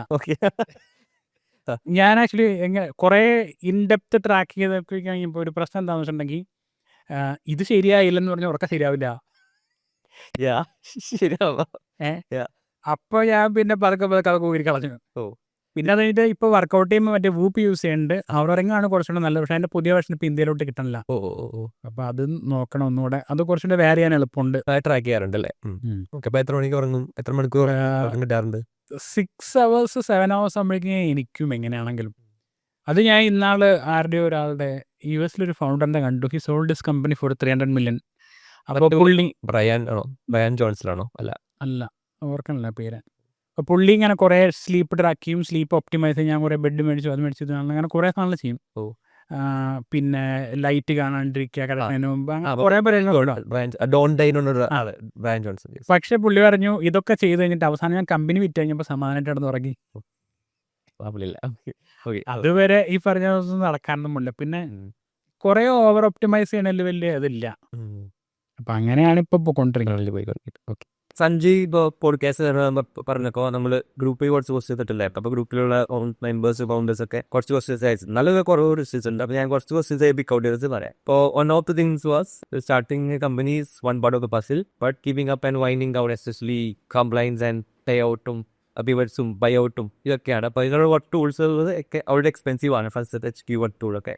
അപ്പോൾ what is your view on the problem and do you having solution for that? So സ്റ്റാൻഡ്നോബിളിൽ പർട്ടിക്കുലർലി എൻ്റെ ഒരു മെയിൻ പ്രൊഡക്റ്റിലുള്ളൊരു പ്രോബ്ലം ആയിരുന്നത് അത് ജനറലി കമ്പനി അതൊന്നും അഡ്രസ് ചെയ്യുന്നില്ല. അപ്പോൾ നമ്മളത് അഡ്രസ് ചെയ്യുന്നുണ്ട് മൊത്തവും. അതായത് നമ്മുടെ കമ്പനി ഇപ്പോൾ സ്റ്റാർട്ട് ചെയ്ത് കഴിഞ്ഞിട്ടുണ്ടെങ്കിൽ ഇതിൻ്റെ ഒരു ഓപ്പറേറ്റിംഗ് ഇൻക്രിമെൻ്റ് അനലൈസ് ചെയ്യാമെങ്കിൽ അതിട്ട് ജനറേറ്റ് ചെയ്യുന്ന സാധനം ഫുൾ നമ്മൾ ഉണ്ടാക്കി. ഇപ്പോൾ ഇവർക്ക് പോയിട്ട് ലീഗൽ ആൾക്കാരെ പോയി കണ്ടിട്ട് കുറേ ലീഗൽ സ്പീക്ക് സംസാരിക്കണ്ട, കുറേ നോർമൽ ക്വസ്റ്റ്യൻസ് ആൻസർ ചെയ്ത് പോയാൽ ലാസ്റ്റ് നമ്മൾ ലീഗൽ സ്പീക്കിലുള്ള ഒരു എഗ്രിമെൻറ്റ് ജനറേറ്റ് ചെയ്ത് കൊടുക്കും. ഇനി ഈ എഗ്രിമെൻ്റ് ഗുണം എന്താണെന്ന് വെച്ചാൽ ഇത് നമുക്ക് പ്ലാറ്റ്ഫോം വഴി ജനറേറ്റ് ചെയ്യാം. അപ്പോൾ ഇത് ഷട്ട് ഡൗൺ ചെയ്യാൻ പോയിന്നാൽ ചിലപ്പോൾ മെജോറിറ്റി വോട്ട് വേണം, ചിലപ്പോൾ ഇത് വേണം, അങ്ങനത്തെ നമുക്കറിയാം.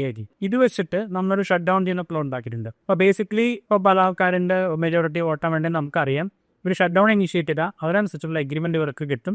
ഇവർക്കത് സൈൻ ചെയ്യാം. പിന്നെ ബാക്കി എല്ലാത്തിൻ്റെ കൂടെ ഫീസ് നമ്മൾ ഒരുമിച്ചുള്ള നമുക്ക് കാണിക്കും. എല്ലാം കൂടെ ഒറ്റ ഫീസ് പേ ചെയ്തിട്ടുണ്ടെങ്കിൽ മൊത്തം ഷട്ട് ഡൗൺ ചെയ്ത് കൊടുക്കാൻ പറ്റും. ഇത് കോർപ്പറേഷൻസിൻ്റെ ഇപ്പം ഇല്ല. ഇപ്പം ഞാൻ ഈ നെക്സ്റ്റ് ലെവൽ കോർപ്പറേറ്റ് ആണെങ്കിൽ ഉണ്ടാക്കി തുടങ്ങുമ്പോൾ എൻ്റർപ്രൈസ് ഇതാകുമ്പോൾ അവർക്ക് വേണ്ടിയുള്ള നമ്മൾ ചെയ്യും. പിന്നെ ഇപ്പോൾ എനിക്ക് തോന്നുന്നത് ഇന്ത്യയിൽ ഈ പറഞ്ഞ ഇത് ചെയ്യുകയാണെങ്കിൽ എങ്ങനെയാണ് അതിൻ്റെ ഒരു പ്രോസസ്സ്? ഇപ്പം നിങ്ങളായാലും ഇന്ത്യയിൽ ഓപ്പറേറ്റ് ചെയ്യുന്നുണ്ടല്ലോ, അപ്പോൾ അതിനൊരു ഡിഫറൻസ് വേഴ്സസ് US. യു എസിൽ ആക്ച്വലി കുറച്ചുകൂടി ഈസിയറാണ്. ഇപ്പോൾ യു എസിലൊരു സോഷ്യൽ സെക്യൂരിറ്റി നമ്പറുള്ള ഒരാൾക്ക് കമ്പനി സ്റ്റാർട്ട് ചെയ്യണമെന്നുണ്ടെങ്കിൽ ഒരു ദിവസം കൊണ്ട് വൈകുന്നേരം പ്രോസസ്സ് ചെയ്ത് കഴിഞ്ഞ് ബാങ്ക് അക്കൗണ്ട് വരെ കിട്ടും. അപ്പോൾ ഇൻ പേഴ്സൺ ബാങ്കിൽ പോകണ്ട. അപ്പോൾ അങ്ങനത്തെ നമുക്ക് കുറച്ച് ഇന്ത്യയിൽ റെഗുലേറ്ററി ഇഷ്യൂസ് ഉണ്ട്. ശരിക്കും സോർട്ട് ചെയ്ത് തന്നേതാക്കി വലിയൊരു ഓപ്പർച്യൂണിറ്റിയാണ്. കാരണം നമുക്ക് കമ്പനി ഇപ്പോൾ ഒരു ഓൺലൈൻ പ്ലാറ്റ്ഫോംസ് ഇപ്പോൾ നമ്മുടെ ഇതുപോലെ രീതിയിലുള്ള വർക്ക് ഫ്ലോ സാധനം ഇപ്പോഴും നമ്മുടെ ഇതുണ്ട്. നമ്മളൊരു ഡോക്യുമെൻറ്റ്സ് മേടിക്കുക, പാസ്പോർട്ട് പേ ചെയ്യുക, അത് കഴിഞ്ഞിട്ട് സാധനം കൊടുക്കുക ബാങ്കിലേക്ക്. ഈവൻ നമ്മൾ അവിടുത്തെ ബാങ്ക് അക്കൗണ്ട് ഓപ്പൺ ചെയ്യുക, നമ്മുടെ ബാങ്കായിട്ട് പാർട്ട്ണർ ചെയ്യുന്ന നമുക്ക് APS ഉണ്ട്. അപ്പോൾ നമ്മളുടെ ഇപ്പോൾ കമ്പനി സ്റ്റാർട്ട് ചെയ്തിട്ടുണ്ടെങ്കിൽ ഇവൻ്റെ ബാങ്ക് അക്കൗണ്ട് ഓപ്പൺ ചെയ്യാന്ന് പറഞ്ഞാൽ ജസ്റ്റ് ആക്ടിവേറ്റ് ബട്ടൺ ക്ലിക്ക് ചെയ്യേണ്ട പ്രശ്നമേ ഉള്ളൂ. അവരുടെ ഡാറ്റ ഫുൾ ബ്രീഫിൽഡ് ആയിരിക്കും. ഇവർ അപ്ലോഡ് ചെയ്ത പാസ്പോർട്ടോടെ കൊടുത്തിട്ടുണ്ടാവും. ഇവരുടെ കമ്പനിയുടെ ഇൻകോർപ്പറേഷൻ ഡോക്യുമെൻറ്റ്സ് അവിടെ ഉണ്ടാവും. മറ്റേത് മൂന്ന് സ്ഥലത്തായിരിക്കും. ഇതെല്ലാം കൂടെ കൊണ്ടുവന്ന് പലാങ്കൂടെ ഇമെയിൽ അയച്ച് ആ സാധനം നമ്മൾ കട്ട് ഓഫ് ചെയ്തു. ഇതുപോലെ പ്രോസസ്സ് ആക്കിയിട്ട് ഇന്ത്യയിൽ ചെയ്തിട്ടുള്ള ഇന്ത്യയിൽ ഭയങ്കര ഹെൽപ്ഫുൾ ആയിരിക്കും. ഇപ്പോൾ കറൻറ്റ്ലി എന്താണ് പ്രോസസ്സ് എങ്ങനെയാണ്?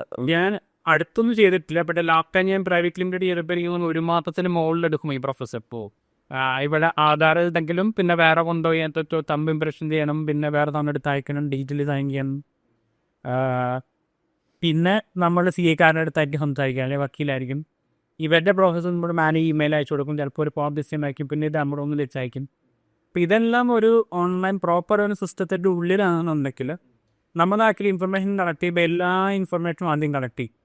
ഇവൻ്റെ ബാങ്ക് അക്കൗണ്ട് ഓപ്പൺ ചെയ്യുന്നത്, കമ്പനി ടാക്സ് ID കൊടുത്ത് ഇത് കഴിഞ്ഞിട്ട് അവൻ സൈൻ ചെയ്ത് കഴിഞ്ഞാൽ പിന്നെ അവൻ്റെ ഒരു താനോ കാശോ നമ്മൾ മേടിക്കില്ല. അപ്പോൾ അത് ഭയങ്കര ഇമ്പോർട്ടൻ്റ് ആണ്. മറ്റേ നമ്മളിവിടെ കുറേ ഫോം സൈൻ ചെയ്ത് കഴിയുമ്പോൾ ചിലപ്പോൾ അത് കഴിയുമ്പോൾ നമുക്ക് ഇവിടെ ഒരു ഡിജിറ്റൽ സിഗ്നേച്ചർ വേണം. അപ്പോൾ അതിനൊരു 2000 രൂപ എക്സ്ട്രാ ആവും. അപ്പോൾ അത് പിന്നെ കൊടുക്കണം. അത് കഴിയുമ്പോൾ ചിലപ്പോൾ ഒരു സ്റ്റാമ്പ് പേപ്പർ വേണം, 2500 രൂപയുടെ. ഇപ്പം നമ്മൾ സ്റ്റാമ്പ് പേപ്പർ മേടിക്കണം. അപ്പോൾ ആ ക്ലട്ടേർഡും പ്രോസസ്സും നമുക്ക് സ്ട്രീം ലൈൻ ചെയ്യാൻ പറ്റിക്കഴിഞ്ഞാൽ ഭയങ്കര ഹെൽപ്ഫുൾ ആണ് ഇന്ത്യയിലെ പർട്ടിക്കുലർസ്. Time to open the company and time to shut down the company becomes faster. Okay, വേറൊരു question ചോദിച്ചുള്ളത്, what are the sectors that should launch business in US bilaterally and how about the fundraising scenario in US? Fund റേസിങ്ങിനേക്കാൾ കൂടുതൽ എനിക്ക് തോന്നുന്നത് നമ്മുടെ ഇവിടെയുള്ള founders, ഇപ്പോൾ ഞാനിപ്പോൾ പറയുന്നത് കാക്ക് ഞാനില്ലാത്ത പല പ്രോഗ്രാംസ് ഉണ്ട് US പല പുറത്തായിട്ട്. അപ്പോൾ കഴിയുന്നത്രയും നമ്മൾ പറ്റുമെങ്കിൽ സിലിക്കൺ വാലി പോയിട്ട് കുറേ നാൾ കിടക്കാം. ഈ ഇടയ്ക്കിടയ്ക്ക് ഒരു programs just 10 day trip, 5 day 1 week trip ഒന്നും പോയിട്ട് കാര്യമില്ല. ഒരു 3-6 മാസം അല്ലെങ്കിൽ 6 മാസം എങ്ങനെയെങ്കിലും അവിടെ പോയി നിൽക്കാൻ പറ്റി കഴിഞ്ഞാൽ ഭയങ്കര ഹെൽപ്ഫുള്ളാണ്. നമ്മളവിടെ പോയി കിടന്നിട്ടുണ്ടെങ്കിൽ നമുക്കൊരു മൈൻഡ് സെറ്റ് ഒരു ഷിഫ്റ്റ് ഉണ്ടാവും. അതായത് നമ്മൾ ജനറലി നാട്ടിൽ നമ്മൾ കണ്ടതിനൊക്കെ കൂടുതലുള്ള ജനറൽ ആൾക്കാരെല്ലാം ഇങ്ങനെ കുറേ സാൻലാക്റ്റിൽ ചെയ്യുന്ന ആൾക്കാരല്ല. അതേസമയം നമ്മൾ സിലിക്കൺ വാലി പോയി നമ്മുടെ അടുത്തിരിക്കുന്ന ആൾക്കാർ ചിലപ്പോൾ അവനൊരു 10 മില്യൺ ഒന്നാണെന്നോ ഇവൻ 100 മില്യണോടെ ഫണ്ടിങ് ഇടണോ, അപ്പുറത്തവൻ വേറെ ഒരു റോക്കറ്റ് ഉണ്ടാക്കി വിടാൻ പറയും. നമ്മുടെ കൂടെ ഇരിക്കണം. നമ്മൾ പുറത്തിറങ്ങി ചായ അടിക്കാൻ വേണ്ടി കഫേ പോയാലും അവിടെ ഇരിക്കുന്നവരും മുഴുവൻ ഇത് നിരക്കിക്കുകയാണ്. അപ്പോൾ അങ്ങനെ നമുക്ക് ആ ഒരു കമ്മ്യൂണിറ്റി നമ്മൾ കണക്ട് ചെയ്യുന്ന ആൾക്കാരും നമ്മുടെ മൊത്തം മൈൻഡ് ഷിഫ്റ്റ് നല്ല ഭയങ്കര എഫക്റ്റീവാണ്. എനിക്ക് ആ ഡ്രേപ്പറിൻ്റെ പ്രോഗ്രാമിന് കിട്ടിയാൽ ഏറ്റവും വലിയ എഫക്റ്റീവ് സാധനം അതായി. അതിൻ്റെ കൂടെ കുറേ മിലിറ്ററി ട്രെയിനിങ് അതൊക്കെ ചെയ്തിട്ടുണ്ട്. ഞാൻ ആക്ച്വലി നേവി സീസണിൻ്റെ കൂടെ ട്രെയിൻ ചെയ്തിട്ടുണ്ട്. ഓക്കെ, അതും ഈ പ്രോഗ്രാമിൻ്റെ ഭാഗമാണ്. ഇതിൻ്റെ 1 week ഈ ഒരു സർവൈവൽ ട്രെയിനിങ് ഉണ്ട് ഡ്രൈപ്പറിൻ്റെ. ഇപ്പോൾ അതിൽ നമ്മളെ രാവിലെ തന്നെ ഒരു 10-15 കിലോമീറ്റർ നടത്തിച്ച് കുറേ പേരുള്ളൊക്കെ ഉണ്ടായി. രാത്രിയൊക്കെ ഒരു മലയുടെ സൈഡിൽ കൊണ്ടുപോയി, കാലിഫോർണിയിൽ നിന്ന് കുറച്ച് അടുത്തൊരു സ്ഥലത്തൊരു മലയുടെ സൈഡിൽ കൊണ്ടുപോയി ഒരു ടെൻറ്റിൻ്റെ സാധനമൊക്കെ വന്നു പോയി ടെൻ്റ് അടിച്ച് കിടക്കാൻ പറഞ്ഞു. ഭയങ്കര തണുപ്പാണ്. അപ്പോൾ നമ്മൾ വെറുതെ നിലത്ത് മണ്ണിൽ ടെൻ്റൊക്കെ അടിച്ച് റെഡിയാക്കി അത് കഴിഞ്ഞപ്പോൾ എല്ലാവരെയും വിളിച്ചിട്ട് ഒരു മാപ്പും ഒരു ടോർച്ചും മാത്തൊരു സാധനം തന്നു. അതായത് പറഞ്ഞു ഈ പോയിന്റാണ് നിങ്ങൾ നിൽക്കണം, ഇവിടെ നിന്ന് മല ക്രോസ് ചെയ്ത് അപ്പുറത്തോട്ട് പോകണമെന്ന് പറഞ്ഞു. രാത്രി നിൽക്കുക ബദരിച്ച്. ഇനി ഇത് പോണതിന് മുമ്പ് അതിൻ്റെ ഒരു ജനറൽ ഉണ്ടാകുമ്പോൾ ഇവിടെ എനിക്ക് കീറിക്ക ഡ്രസ്സ് അതുകൊണ്ട്, കാരണം ഒരു ഇലക്ട്രോണിക്സ് ഒന്നും കൊണ്ടുപോകാൻ പറ്റില്ല, ഫോണില്ല, ലാപ്ടോപ്പില്ല, കപ്ലിക്ക് ഒന്നും കൊണ്ടുപോകാൻ പറ്റില്ല. അപ്പോൾ ഞാനപ്പോൾ ഈ ഫോണിൽ ക്യാപ്ഷൻസ് ചെയ്തിട്ടാണ് മനസ്സിലാക്കിക്കൊണ്ടിരുന്നത്. ഞാൻ പുള്ളി പറഞ്ഞു ഇങ്ങനെ ഒരു പ്രശ്നമുണ്ട്. അപ്പോൾ പുള്ളി പറഞ്ഞു I'll make sure you are not dead എന്നോ. അപ്പോൾ അത് കഴിഞ്ഞിട്ട് നമ്മൾ പോയി കഴിഞ്ഞിട്ടുണ്ടെങ്കിൽ ഞാൻ ആക്ച്വലി മല കയറുന്നതിനിടയ്ക്ക് ബോധം കെട്ടുപോയി തിരിച്ച് താഴെ വന്നു തന്നെ. അത് കഴിഞ്ഞിട്ടുണ്ടെങ്കിൽ സ്ലീപ്പിംഗ് ബാഗിൽ കിടക്കുമ്പോൾ രാത്രിയൊക്കെ ഫുൾ തണുത്തിട്ട് മൂപ്പോട്ട് ഐസ് മാതിരിയാവും, തല മാത്രം പുറത്ത് വയ്ക്കാൻ പറ്റുള്ളൂ. അപ്പോൾ ഈ ഒരു ദിവസം ബോധം കെട്ട് പോയ ദിവസം അവർ തിരിച്ചെന്നെ പോകുന്നത് പറഞ്ഞു. അപ്പോൾ ഞാൻ വിചാരിച്ച് കുറച്ചെന്തോ ഒരു ക്വാർട്ടേഴ്സുമായിട്ട് തറങ്ങുന്നുണ്ട്. അപ്പോൾ ഞാൻ അവിടെ കൊണ്ടേക്ക് അടുത്ത് വയ്ക്കും, ഇന്ന് രക്ഷപ്പെട്ടു വിചാരിച്ചിരിക്കുമ്പോൾ അവർ പറഞ്ഞു അവിടെ പുറത്ത് വെറുതെ ഒരു തിന്നുണ്ട്, അവിടെ കിടന്ന് തുടങ്ങിക്കോ ടെൻറ്റ് പോട്ടെന്ന് പറയും. ഓക്കെ, പിന്നെ അതിൻ്റെ ഉള്ളിൽ ഞാൻ എല്ലാ ഗൺസ് ട്രെയിൻ ചെയ്തിട്ടുണ്ട്. ഇപ്പോൾ ചെറിയ ഹാൻഡ് ഗൺ തൊട്ട് വലിയ മെഷീൻ ഗൺ എല്ലാം ആണ് ഗൺ ട്രെയിനിങ് ഉണ്ടായിരുന്ന പ്രോഗ്രാം. പിന്നെ ഒരു ദിവസം ഈ ഫുഡില്ല, ഈ പ്രോഗ്രാമിന് പോണതിന് കുറച്ച് ഒരു ദിവസം മുമ്പ് പറഞ്ഞു നിങ്ങളൊരു $15 കുറച്ച് സാധനങ്ങൾ മേടിച്ചോളാൻ പറയും. ഓക്കെ, നോർമലി അവിടെ ഒരു നേരം അത്രയും ആവും ഭക്ഷണം അതിന്. അപ്പോൾ ഞാൻ കുറച്ച് മറ്റേ എനർജി ബാസ് സാധനങ്ങളൊക്കെ മേടിച്ചിട്ടുണ്ടായി. പിന്നത്തെ ഒരാഴ്ചയ്ക്ക് ഇത് മാത്രമേ കിട്ടുള്ളൂ. അപ്പോൾ ബേസിക്കലി നമ്മൾ ഒപ്റ്റിമൈസ് ചെയ്ത് നമ്മൾ ഒരു എനർജി ബാർ ഒരു ദിവസം കഴിക്കുള്ളൂ. ഇങ്ങനെ ഒരാഴ്ച തീരാറായി കഴിഞ്ഞപ്പോൾ അവസാനത്തെ ദിവസം പറഞ്ഞു നിങ്ങൾക്ക് ഫീസ്റ്റ് ഉണ്ടെന്ന് പറഞ്ഞായിരുന്നു. അപ്പോൾ എല്ലാവരും വിചാരിച്ചു ബിരിയാണി കൊണ്ടുവരും എന്ന് സന്തോഷമായിട്ടിരിക്കുകയാണ്. അപ്പോൾ അത് കഴിഞ്ഞപ്പോൾ സംതിങ് കൊണ്ട് ഒരു ഫീൽഡിൽ കുറേ കോഴികളും അതും ഉണ്ടായി. അതിനെ പിടിച്ച് കൊന്ന് ക്ലീനപ്പ് ചെയ്ത് ചുട്ടും കഴിഞ്ഞു. അതാണ് ഈസ്റ്റ് ആനിമൽസ് ഉണ്ടാകുന്നത്. അങ്ങനെ കുറേ ട്രെയിനിങ്സ്. പിന്നെ വെച്ചിട്ടുണ്ടെങ്കിൽ നമ്മൾ ഒരു ദിവസം പോയി ഒരു സദ്യ പഠിപ്പിക്കാനില്ല ആണ്. പക്ഷെ അതൊരു ഭയങ്കര ഇൻട്രസ്റ്റിംഗ്. കാരണം അത് കഴിയുമ്പോൾ നമ്മൾ എവിടെ പോയാലും നമുക്ക് സർവൈവ് ചെയ്യാൻ പറ്റും എന്നൊക്കെ ഒരു കോൺഫിഡൻസ് നമുക്ക് പോയി. അത് ഭയങ്കര ഇമ്പോർട്ടൻ്റാണ്. അത് പിന്നീട് വയ്ക്കുമ്പോൾ കാലത്തൊന്നും ആവശ്യം വന്നിട്ടുണ്ട് യൂസ്കൊണ്ടായിരുന്നു.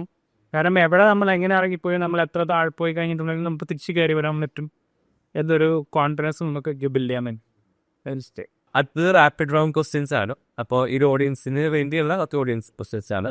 അപ്പോൾ ഏതൊക്കെ ബുക്സ് ആണ് റെക്കമെൻഡ് ചെയ്യുന്നത് ഓഡിയൻസിന്? ബുക്സ് ഏറ്റവും ഫസ്റ്റ് ട്രാക്ഷനാണ് എനിക്ക് കുറേ യൂസ്ഫുൾ ആയ. കാരണം നമുക്കിവിടെ മാർക്കറ്റിങ്ങിന് കുറേ ബഡ്ജറ്റില്ല, അല്ലെങ്കിൽ നമുക്കതിനെ പറ്റിയ ആൾക്കാരില്ല, സെയിൽസിന് പറ്റിയ ആൾക്കാരില്ല. ഈ ട്രാക്ഷനിൽ ആക്ച്വലി കുറേ സ്റ്റെപ്പ് ബൈ സ്റ്റെപ്പ് സാധനമുണ്ട്. ഏത് തരം സ്റ്റാർട്ടപ്പാണെങ്കിലും ചെയ്യാവുന്നത്. ഇതിൻ്റെ ഒരു 2-3 സാധനങ്ങളായിരിക്കും ഓരോ പർട്ടിക്കുലർ കമ്പനീസിനും വർക്കൗട്ട് ചെയ്യാം. എനിക്ക് പേഴ്സണലി ഭയങ്കര ഹെൽപ്ഫുൾ ആയിരുന്നു. കാരണം ട്രാക്ഷൻ ഏത് ബുക്സ് വേറെ ബുക്സും ഉണ്ടോ? വേറെ ഞാൻ അങ്ങനെ ഹെവിലി വായിക്കുന്ന ഒരാളല്ല. കൂടുതലും ഓൺലൈൻ ലേണിങ്സും പഠിക്കുന്നതും പല കമ്മ്യൂണിറ്റി കിട്ടുന്ന കുറേ ആൾക്കാരെ പോയി. പോഡ്കാസ്റ്റ് റെക്കമെൻഡ് ചെയ്യാം. എല്ലാം വളരെ കുറവാണ്. എന്തെങ്കിലുമൊക്കെ ഇങ്ങനെ ഇൻട്രസ്റ്റഡ് ആണെന്ന് വന്നാൽ കാണുന്നുണ്ടോ, അല്ലാതെ സ്ഥിരമായിട്ട് കാണുന്ന പോഡ്കാസ്റ്റ് അങ്ങനെയൊന്നും ഇല്ല. സഞ്ജയ് നമുക്ക് പറ്റി പറയും. സഞ്ജയ് കോതറങ്ങുള്ളിയാവും അതിനെ പറ്റി പറയും. ഞാൻ ആക്ച്വലി അങ്ങനെ ഒരു ബുക്ക് ഓതർന്ന രീതിയിലല്ല. എനിക്ക് ആക്ച്വലി നമുക്ക് ഇങ്ങനെ ചെയ്യാൻ പറ്റുന്ന കൂടുതൽ കമ്പനീസ് അല്ലെങ്കിൽ പുതിയ സ്റ്റാർട്ടപ്സിനും പറഞ്ഞു കൊടുക്കണമെന്നുണ്ട്. അപ്പോൾ how to start $1 million business in 24 months. Basically 2 years. അപ്പോൾ 2 years നമുക്കൊരു ഐഡിയ എങ്ങനെ കണ്ടുപിടിക്കാം, അല്ലെങ്കിൽ ഫണ്ട് റേസ് ചെയ്യാൻ, അല്ലെങ്കിൽ ഇപ്പോൾ എങ്ങനെ ഈ ആൾക്കാരെ റീച്ച് ഔട്ട് ചെയ്യണം, അങ്ങനെ സാധനങ്ങളെല്ലാം ഇൻക്ലൂഡ് ചെയ്ത് സ്റ്റെപ്പ് ബൈ സ്റ്റെപ്പ് ആയിട്ടുള്ളൊരു ബുക്ക് ചെയ്തിട്ടുണ്ട്. ബുക്കിൽ വരുന്നത് how to start $1 million business in 24 months. എവിടെ ചെക്ക് ഔട്ട് ചെയ്യാൻ കിട്ടും? Idea to see you not വേറെ ഏതൊക്കെ നേരത്തെ പറഞ്ഞു ബോൾട്ട് എന്നുള്ള ടൂൾ ഉപയോഗിക്കുന്നുണ്ട് പറഞ്ഞു. വേറെ ഏതൊക്കെ ടൂൾസ് ഉപയോഗിക്കുന്നുണ്ട് അല്ലെങ്കിൽ എക്സ്പീരിയൻസ് തോന്നിയിരിക്കുന്നുണ്ട്? എല്ലാ സാധനങ്ങളും ഞാൻ കാണുമ്പോൾ ട്രൈ ചെയ്യും. മെഡിക്കൽച്ചർ ബിക്കോസ് ട്രൈ ചെയ്തായിരുന്നു. പിന്നെ ബോൾട്ട് ചെയ്യുന്നുണ്ട്, ലവബിൾ യൂസ് ചെയ്തിട്ടുണ്ട്. പിന്നെ ഇപ്പം ഏറ്റവും ആക്റ്റീവ്ലി ബോൾട്ടാണ് യൂസ് ചെയ്യുന്നത്. പിന്നെ നമ്മൾ കസ്റ്റമൈസ് ചെയ്തപ്പോൾ ChatGPT അല്ലെങ്കിൽ നമുക്ക് സ്വന്തമായിട്ട് കസ്റ്റമൈസ് ചെയ്യാവുന്ന കുറേ സാധനങ്ങൾ ചെയ്യുന്നുണ്ട്. അതായത് ഏത് സാധനത്തിലും നമുക്കിപ്പോൾ ഒപ്റ്റിമൈസ് ചെയ്യാവുന്ന കുറേ സാധനമുണ്ടല്ലോ. ഇപ്പോൾ ChatGPT തന്നെ എല്ലാവർക്കും സെയിം ChatGPT അവൈലബിൾ ആണ്. പക്ഷേ നമ്മളതിൽ എങ്ങനെ ബൂസ്റ്റിംഗ് ഉപയോഗിക്കണം, എങ്ങനെ യൂസ് ചെയ്യാൻ എന്തൊക്കെ ആൻസർ കിട്ടും, അതിൽ നിന്ന് കുറേ റിസർച്ച് ചെയ്ത് എങ്ങനെ പ്രോംപ്റ്റ് ചെയ്യണം എന്നുള്ളൊരു സ്കില്ല് വേണം. ഈവൻ പോർട്ടലാണെങ്കിലും ആ ഒരു സ്കില്ല് ആവശ്യമുണ്ട്. അതായത് നമുക്ക് കോഡ് ക്ലീനപ്പ് ചെയ്യുന്ന എഴുതുന്ന എങ്ങനെയാണ്. ഇപ്പോൾ എനിക്കൊരു 1 മണിക്കൂർ 2 മണിക്കൂർ കൊണ്ട് ഒരു ബേസിക് ആപ്പ് കൊണ്ട് കംപ്ലീറ്റ് ചെയ്യാൻ പറ്റും. അപ്പോൾ കുറേ സാധനങ്ങൾ നമ്മൾ എക്സ്പീരിയൻസ് ചെയ്ത് പഠിക്കുന്നു. പ്രോംപ്റ്റാണ് കൂടുതൽ റെഗുലർലി ഉപയോഗിക്കുന്നത് പ്രോംപ്റ്റ്. അങ്ങനെ ഇപ്പം ഞാൻ ചില സാധനമൊക്കെ എഴുതി വെച്ചിട്ടുണ്ട്. ഏത് പറഞ്ഞാൽ എന്താ കോഡ് ക്ലീനപ്പ് ചെയ്യണം എന്തൊരു പ്രോംപ്റ്റൊക്കെ ഞാൻ എഴുതി വെച്ചിട്ടുണ്ട്. അപ്പോൾ അത് പറഞ്ഞ് ഞാൻ കൃത്യമായിട്ട് പ്രോംപ്റ്റ് കറക്റ്റ് ചെയ്യും. പിന്നെ നമ്മൾ നെറ്റ് വയലേറ്റ് കണക്ട് ചെയ്ത് കഴിയുമ്പോൾ ചിലപ്പോൾ URL അവൈലബിൾ ആയിരിക്കില്ല. അപ്പോൾ അത് പറയേണ്ടവരെന്ന് എഴുതി വെച്ചിട്ടുണ്ട്. അപ്പോൾ അങ്ങനെ കുറച്ച് ദിവസങ്ങൾ എഴുതി വെച്ചിട്ടുണ്ട്. ബാക്കിയെല്ലാം വന്നു പോവാണ് ചെയ്യുന്നത്. നിങ്ങളുടെ ടീമിൽ തന്നെ ഏതൊക്കെ ടൂൾസ് ഉപയോഗിക്കണത്? ആക്ച്വലി ടൂൾസ് ഉപയോഗിക്കുന്നുണ്ട്. സാസ് കുറേ എല്ലാ കമ്പനീസ് യൂസ് ചെയ്യുന്നത്. പക്ഷേ നമ്മൾ മാക്സിമം മിനിമൈസ് ചെയ്യാൻ നോക്കുകയാണ്. ഇപ്പം നമ്മൾ AI വെച്ച് കോൾ ചെയ്യുന്ന സാധനം യൂസ് ചെയ്യുന്നുണ്ട്. അതായത് ആക്ച്വലി ആളുമാരി വിളിച്ച് സംസാരിച്ച്, പക്ഷേ AI ആയിരിക്കും സംസാരിക്കുക അവരോട്. ഇൻഹൗസ് ബിൽഡ് ചെയ്ത ബാഡ് എന്നുണ്ടിട്ടുണ്ട്. ബാഡ് അല്ല ബ്ലാൻഡ്. അതിന് ഓക്കെ. പിന്നെ ഈ കസ്റ്റമർ സപ്പോർട്ടിൽ നമ്മുടെ സ്വന്തം ഒരു സാധനം പുറത്ത് ചെയ്താൽ ബേസിക്കലി നമ്മളെന്ന് പറഞ്ഞാൽ ചാറ്റ് എഡിറ്റിംഗ് ആണ് ചെയ്യുന്നത്. പിന്നെ അങ്ങനെ ഓരോരോ സ്റ്റേജിൽ നമ്മളിപ്പോൾ നോക്കുന്നുണ്ടെങ്കിൽ ഇപ്പോൾ കസ്റ്റമർ സപ്പോർട്ട് ഫുള്ള് കൈൻ സ്കോട്ടും പാറ്ററാണ് യൂസ് ചെയ്യുന്നത് മൊത്തം നമ്മൾ സ്വന്തം ഹോക്കർ ഉണ്ടായിക്കൊണ്ടിരിക്കുകയാണ്. അപ്പം ഇങ്ങനെ ഓരോ പോയിന്റിൽ ഇപ്പോൾ ഇൻഷുറൻസ് കുറച്ച് ആളായിരിക്കും ലാസ്റ്റ് വരുമ്പോൾ നമ്മൾ തേർഡ് പാർട്ടി സാധനം ഉണ്ടാവും. ബാക്കി ടൂൾ വൈസ് എല്ലാം നമ്മൾ പതുക്കെ പിങ് ചെയ്യാൻ വേണ്ടി പ്ലാനാണ് പോയിക്കൊണ്ടിരിക്കുന്നത്. ഈ സ്ലാക്കോ ടീം കൊളാബറേഷൻ ഒരു ടൂർ ഉപയോഗിക്കുന്നത് സ്ലാക്കിലാണ് മെയിൻലി കമ്മ്യൂണിക്കേറ്റ് നടക്കുക. പിന്നെ ഞാൻ വാട്സാപ്പിൽ കൂടിയുള്ള ഒരാളാണ്. ടീമിലെല്ലാവരും വലിയ ഇഷ്ടമല്ല വാട്സാപ്പിൽ ഫുൾ ടൈം മെസ്സേജ് അയച്ചാൽ. സ്ലാക്കാണ് പ്രൈപ്പർലി യൂസ് ചെയ്യുക. ഞാൻ CTO തമ്മിൽ എപ്പോഴും വാട്സാപ്പാണ്. അത് ഇതുവരെ മാറിയിട്ടില്ല. WhatsApp is very useful as വേറെ ട്രാക്ക് ചെയ്യാൻ ഭയങ്കര ബുദ്ധിമുട്ടാണ്. പഴയ കോൺവെർസേഷൻ കിട്ടാൻ അങ്ങനത്തെ കുറച്ച് ഇഷ്യൂസ് ഉണ്ട്. പക്ഷേ ഇൻസ്റ്റൻ്റ്ലി നമുക്ക് ഓരോ ആൾ വരുമ്പോൾ നമുക്ക് പറയാനും ഫീഡ്ബാക്ക് എടുക്കാനും ഭയങ്കര ഫാസ്റ്റാണ്. നമ്മൾ സാക്ക് കുറച്ചാണ് ഉപയോഗിച്ചിട്ട് ഇപ്പം അങ്ങനെ സ്ലോ ആയി ട്രാക്ക് ചെയ്യുന്നുണ്ടാവില്ലേ. ഡിസ്കോഡ് ഉപയോഗിക്കാറുണ്ട് നല്ലൊരു. ഡിസ്കോഡ് കുറച്ചും കൂടെ ന്യൂ ഇയർ സാധനമാണ്. ഞാനൊപ്പം ഡിസ്കോഡ് യൂസർ അല്ല. വേറെ ഏതെങ്കിലും ടൂൾസ് MV4 ഓഡിയൻസ് വേറെ ഇമെയിലിൽ സൂപ്പർ ഹ്യൂമൻ യൂസ് ചെയ്യുന്നുണ്ടോ? അത് കുറേ വർഷങ്ങളായിട്ട് യൂസ് ചെയ്യുന്നുണ്ട്. അത് പെയ്ഡല്ല അത് എനിക്ക് പേഴ്സണലി വർക്കായിട്ട് തോന്നി. എനിക്ക് എപ്പോഴും എക്സ്പീരിയൻസ് ഭയങ്കര ഇതുള്ളൊരാളാണ്. ഒരു യൂസർ എക്സ്പീരിയൻസ് ബിൽഡ് ചെയ്യുന്നത്. നമ്മുടെ കമ്പനി തന്നെ സ്റ്റാർട്ട് കഴിഞ്ഞപ്പോൾ ഈവൻ പല ആൾക്കാരും വന്ന് പറഞ്ഞ് നിങ്ങളുടെ ഡിസൈൻ നല്ലതാണ്, നിങ്ങളുടെ UX ഭയങ്കര നല്ലതാണ്. അപ്പോൾ ആ എക്സ്പീരിയൻസ് തന്നെ UI കാണുന്നത് മാത്രമായിരിക്കില്ല. ചിലപ്പോൾ ഈ കമ്പനി സ്റ്റാർട്ട് ചെയ്യുന്ന എല്ലാം കൂടെ ഒറ്റ പ്രൈസിങ് ഉള്ളതായിരിക്കും. പല കോമ്പറ്റീറ്റേഴ്സിനും ആദ്യം വരുമ്പോൾ $100 കമ്പനി പെർമിഷൻ പറയും. എന്നിട്ട് $100 ലിസ്റ്റ് കഴിയുമ്പോൾ $100 സ്റ്റേറ്റ് ഫീസ് ഉണ്ടെന്ന് പറയും. അത് കഴിയുമ്പോൾ ടാക്സ് ID കിട്ടാൻ വേണ്ടി $30 എന്ന് പറയുന്നത്. ഇങ്ങനെ ആഡ് ചെയ്തിട്ട് ഇപ്പോൾ നമ്മുടെ ഡയറക്റ്റ് കോമ്പറ്റീഷൻ പേര് പറയുന്നല്ലോ. ബട്ട് അവരുടെ ആഡ് ചെയ്ത് ലാസ്റ്റ് ടൈമിലെത്തുമ്പോൾ $800-900 എത്തും. അപ്പോൾ അങ്ങനത്തെ സാധനങ്ങളൊക്കെ ഞാൻ ഭയങ്കര ഇമ്പോർട്ടൻ്റ് ആയിരുന്നു. നമ്മുടെ ഫസ്റ്റ് സ്ക്രീനിൽ കാണുന്ന പ്രൈസ് എന്താണോ അതായിരിക്കണം ലാസ്റ്റ് സ്ക്രീനിൽ പേ ചെയ്യുന്ന പ്രൈസ്. അതിന് പുറത്ത് ആഡ് ഓൺ സർവീസസ് എല്ലാം നമ്മൾ മെയിലിങ്ങും അങ്ങനത്തെ കുറേ നമ്മൾ സെപ്പറേറ്റ് ചെയ്യുന്നുണ്ട്. കോർ സാധനങ്ങളെല്ലാം കൂടെ ഒറ്റ പ്രൈസ് ആയിരിക്കും. അപ്പോൾ അങ്ങനത്തെ എക്സ്പീരിയൻസ് ബിൽഡ് ചെയ്യുന്ന കൂടെ ഉണ്ട്. മറ്റേതിപ്പോൾ ഒരു കമ്പനി പറഞ്ഞാൽ ടാക്സ് ആയിരിക്കും എക്സ്ട്രാ പൈസ പേ ചെയ്യണം, അല്ലെങ്കിൽ സ്റ്റേറ്റ് ഫീസ് എക്സ്ട്രാ പേ ചെയ്യണമെന്ന് പറഞ്ഞിട്ടുണ്ടെങ്കിൽ അതില്ലാണ്ട് നമുക്കൊന്നും കാര്യമില്ല. മനസ്സിലായി സെൻസ്. അപ്പോൾ $600 ആദ്യം കാണുമ്പോൾ ഹൈ ആണെന്ന് തോന്നുമെങ്കിലും മറ്റേ നെക്സ്റ്റ് അടിച്ച് പോകുമ്പോൾ അവസാനം $800 എത്തും. ആ ഒരു കോൺഷ്യസ് ഡിസിഷൻ തന്നെയാണ്. അപ്പോൾ ആ എക്സ്പീരിയൻസ് ബിൽഡ് ചെയ്യണം. അപ്പോൾ ഈ സൂപ്പർ ഹ്യൂമൻ്റെ കാര്യമാണല്ലോ, ഒരു എക്സ്പീരിയൻസ് ഭയങ്കര നല്ലൊരു എക്സ്പീരിയൻസ് ആണ്. ആ സെയിം ഫീലിംഗ് ആണ് നമ്മൾ ഉദ്ദേശിക്കുന്നത്. വേറെ ഏതൊക്കെ പെയ്ഡ് ടൂൾസ് ഉപയോഗിക്കുന്നുണ്ട്? വേറെ പലത്തൊക്കെ കോഴ്സൊന്നും ഇല്ല, പ്രൈമറിലി ഇവർ തന്നെ. ഓക്കെ, ഇത് ശരിക്കും ഈ ഫണ്ട് റൈസ് ചെയ്യുമ്പോൾ എപ്പോഴാണ് ഇങ്ങനെ ഒരു മണി അക്കൗണ്ടിൽ കിട്ടുക? മാക്സിമം പെട്ടെന്ന്. അതായത് ഫണ്ട് റൈസിങ്ങിൽ ഏറ്റവും വലിയ കാര്യം വെച്ചിട്ടുണ്ടെങ്കിൽ പൈസ നമ്മുടെ അക്കൗണ്ടിൽ വരുമ്പോഴാണ് നമ്മൾ തൊക്കെയാവുന്നുള്ളൂ. ഇത് ഭയങ്കര ഇമ്പോർട്ടൻ്റാണ്. പലരും പൈസ തരാമെന്ന് പറഞ്ഞു, പിന്നെ അതിന് കുറച്ച് നിൽക്കില്ല. എനിക്കിപ്പോൾ അത് ലോസ്റ്റ് ആയി പോയിട്ടുണ്ട്. ചിലപ്പോൾ പ്രോസസ്സ് ഭയങ്കര ലോങ് ആയിട്ടായിരിക്കും. ചിലർ ഫണ്ട് റൈസ് ചെയ്യാൻ പോകുമ്പോൾ ആദ്യം ഫണ്ട് റൈസ് ചെയ്യാൻ പോയി നമുക്ക് തന്നെ ഡോക്യുമെൻ്റ് എല്ലാവരും ഉണ്ടാകാൻ പറ്റില്ല. ഇപ്പോൾ നമുക്ക് ഇൻവെസ്റ്റ് പൈസ തരാമെന്ന് പറഞ്ഞിട്ടുണ്ടെങ്കിൽ അപ്പം തന്നെ നമുക്ക് ഡോക്യുമെൻറ്റ്സ് അയച്ചു കൊടുത്ത് സൈൻ ചെയ്യിപ്പിച്ച് ബാങ്ക് അക്കൗണ്ട് ഡീറ്റെയിൽസ് കൊടുത്ത് നമുക്ക് ചെറിയ കാര്യമായിരിക്കും, പക്ഷെ പലരും ചെയ്യുന്നില്ല. അപ്പോൾ ഞങ്ങളുടെ ഒരു പ്രാവശ്യം ഫണ്ട് റൈസ് ചെയ്യാൻ പോയി കഴിഞ്ഞപ്പോൾ ഒരു ഇൻവെസ്റ്റർ കമ്മിറ്റ് ചെയ്തു. പേപ്പർ വർക്ക് ചെയ്യാൻ വേണ്ടി വക്കീൽ ഒരു മാസം എടുത്തു. ഞാനൊരു വക്കീലിനെ മാറി ചെയ്തു വേറെ. പക്ഷേ ആ ഒരു മാസം എടുക്കാൻ പാടില്ല. ഇൻവെസ്റ്റർ പൈസ തരാമെന്ന് പറഞ്ഞിട്ടുണ്ടെങ്കിൽ നമുക്ക് ആ ഡോക്യുമെൻ്റ് പിറ്റേ ദിവസം അയച്ചു കൊടുക്കാൻ പറ്റില്ല, അന്ന് വൈകുന്നേരം അയച്ചു കൊടുക്കാൻ പറ്റണം. സൈൻ ചെയ്ത് കഴിഞ്ഞിട്ടുണ്ടെങ്കിൽ അപ്പം തന്നെ ബാങ്ക് ഡീറ്റെയിൽസ് അയച്ചു കൊടുക്കാൻ നമ്മൾ ഇമെയിൽ ഉണ്ടാക്കി വെക്കണം. ഇതിനെന്താണെന്ന് വയർ ഇൻഫർമേഷൻസ് ഈസാമാക്കി അത് തിരിച്ച് കിട്ടണം. അപ്പോൾ ഫണ്ട് റൈസിങ് എൻ്റെ പല ഫണ്ട് റൈസിങ്ങും വളരെ ഫാസ്റ്റായിരുന്നു. കാർ ഇൻവെസ്റ്റ് ചെയ്യാമെന്ന് വളരെ പെട്ടെന്ന് തന്നെ ഇൻവെസ്റ്റ് ചെയ്തിട്ടുണ്ട്. കുറച്ച് വലിയ ഇൻവെസ്റ്റേഴ്സ് ഉള്ളവർ ഭയങ്കര ഫാസ്റ്റാണ്. അപ്പോൾ കിട്ടേണ്ട പൗണ്ടറൊക്കെ ഇൻവെസ്റ്റ് ചെയ്ത് ആ ഒരു പൗണ്ട് സോ ഞാൻ ഒരു പോയിന്റിൽ ഭയങ്കര ലോ ആയിരുന്നു. സീവിൻ്റെ ലാസ്റ്റ് ഞാൻ പറഞ്ഞു. അപ്പോൾ അത് കഴിഞ്ഞ് ഫുൾ പൈൻ്റ് തീർത്തു. ഇടയ്ക്ക് കുറേ പേർക്ക് തല കൊടുക്കാൻ സാധനം ഉണ്ടായിരുന്നില്ല, അങ്ങനെ കൊല്ലം ചെയ്തു, എല്ലാ ആൾക്കാരെയും വിട്ടു.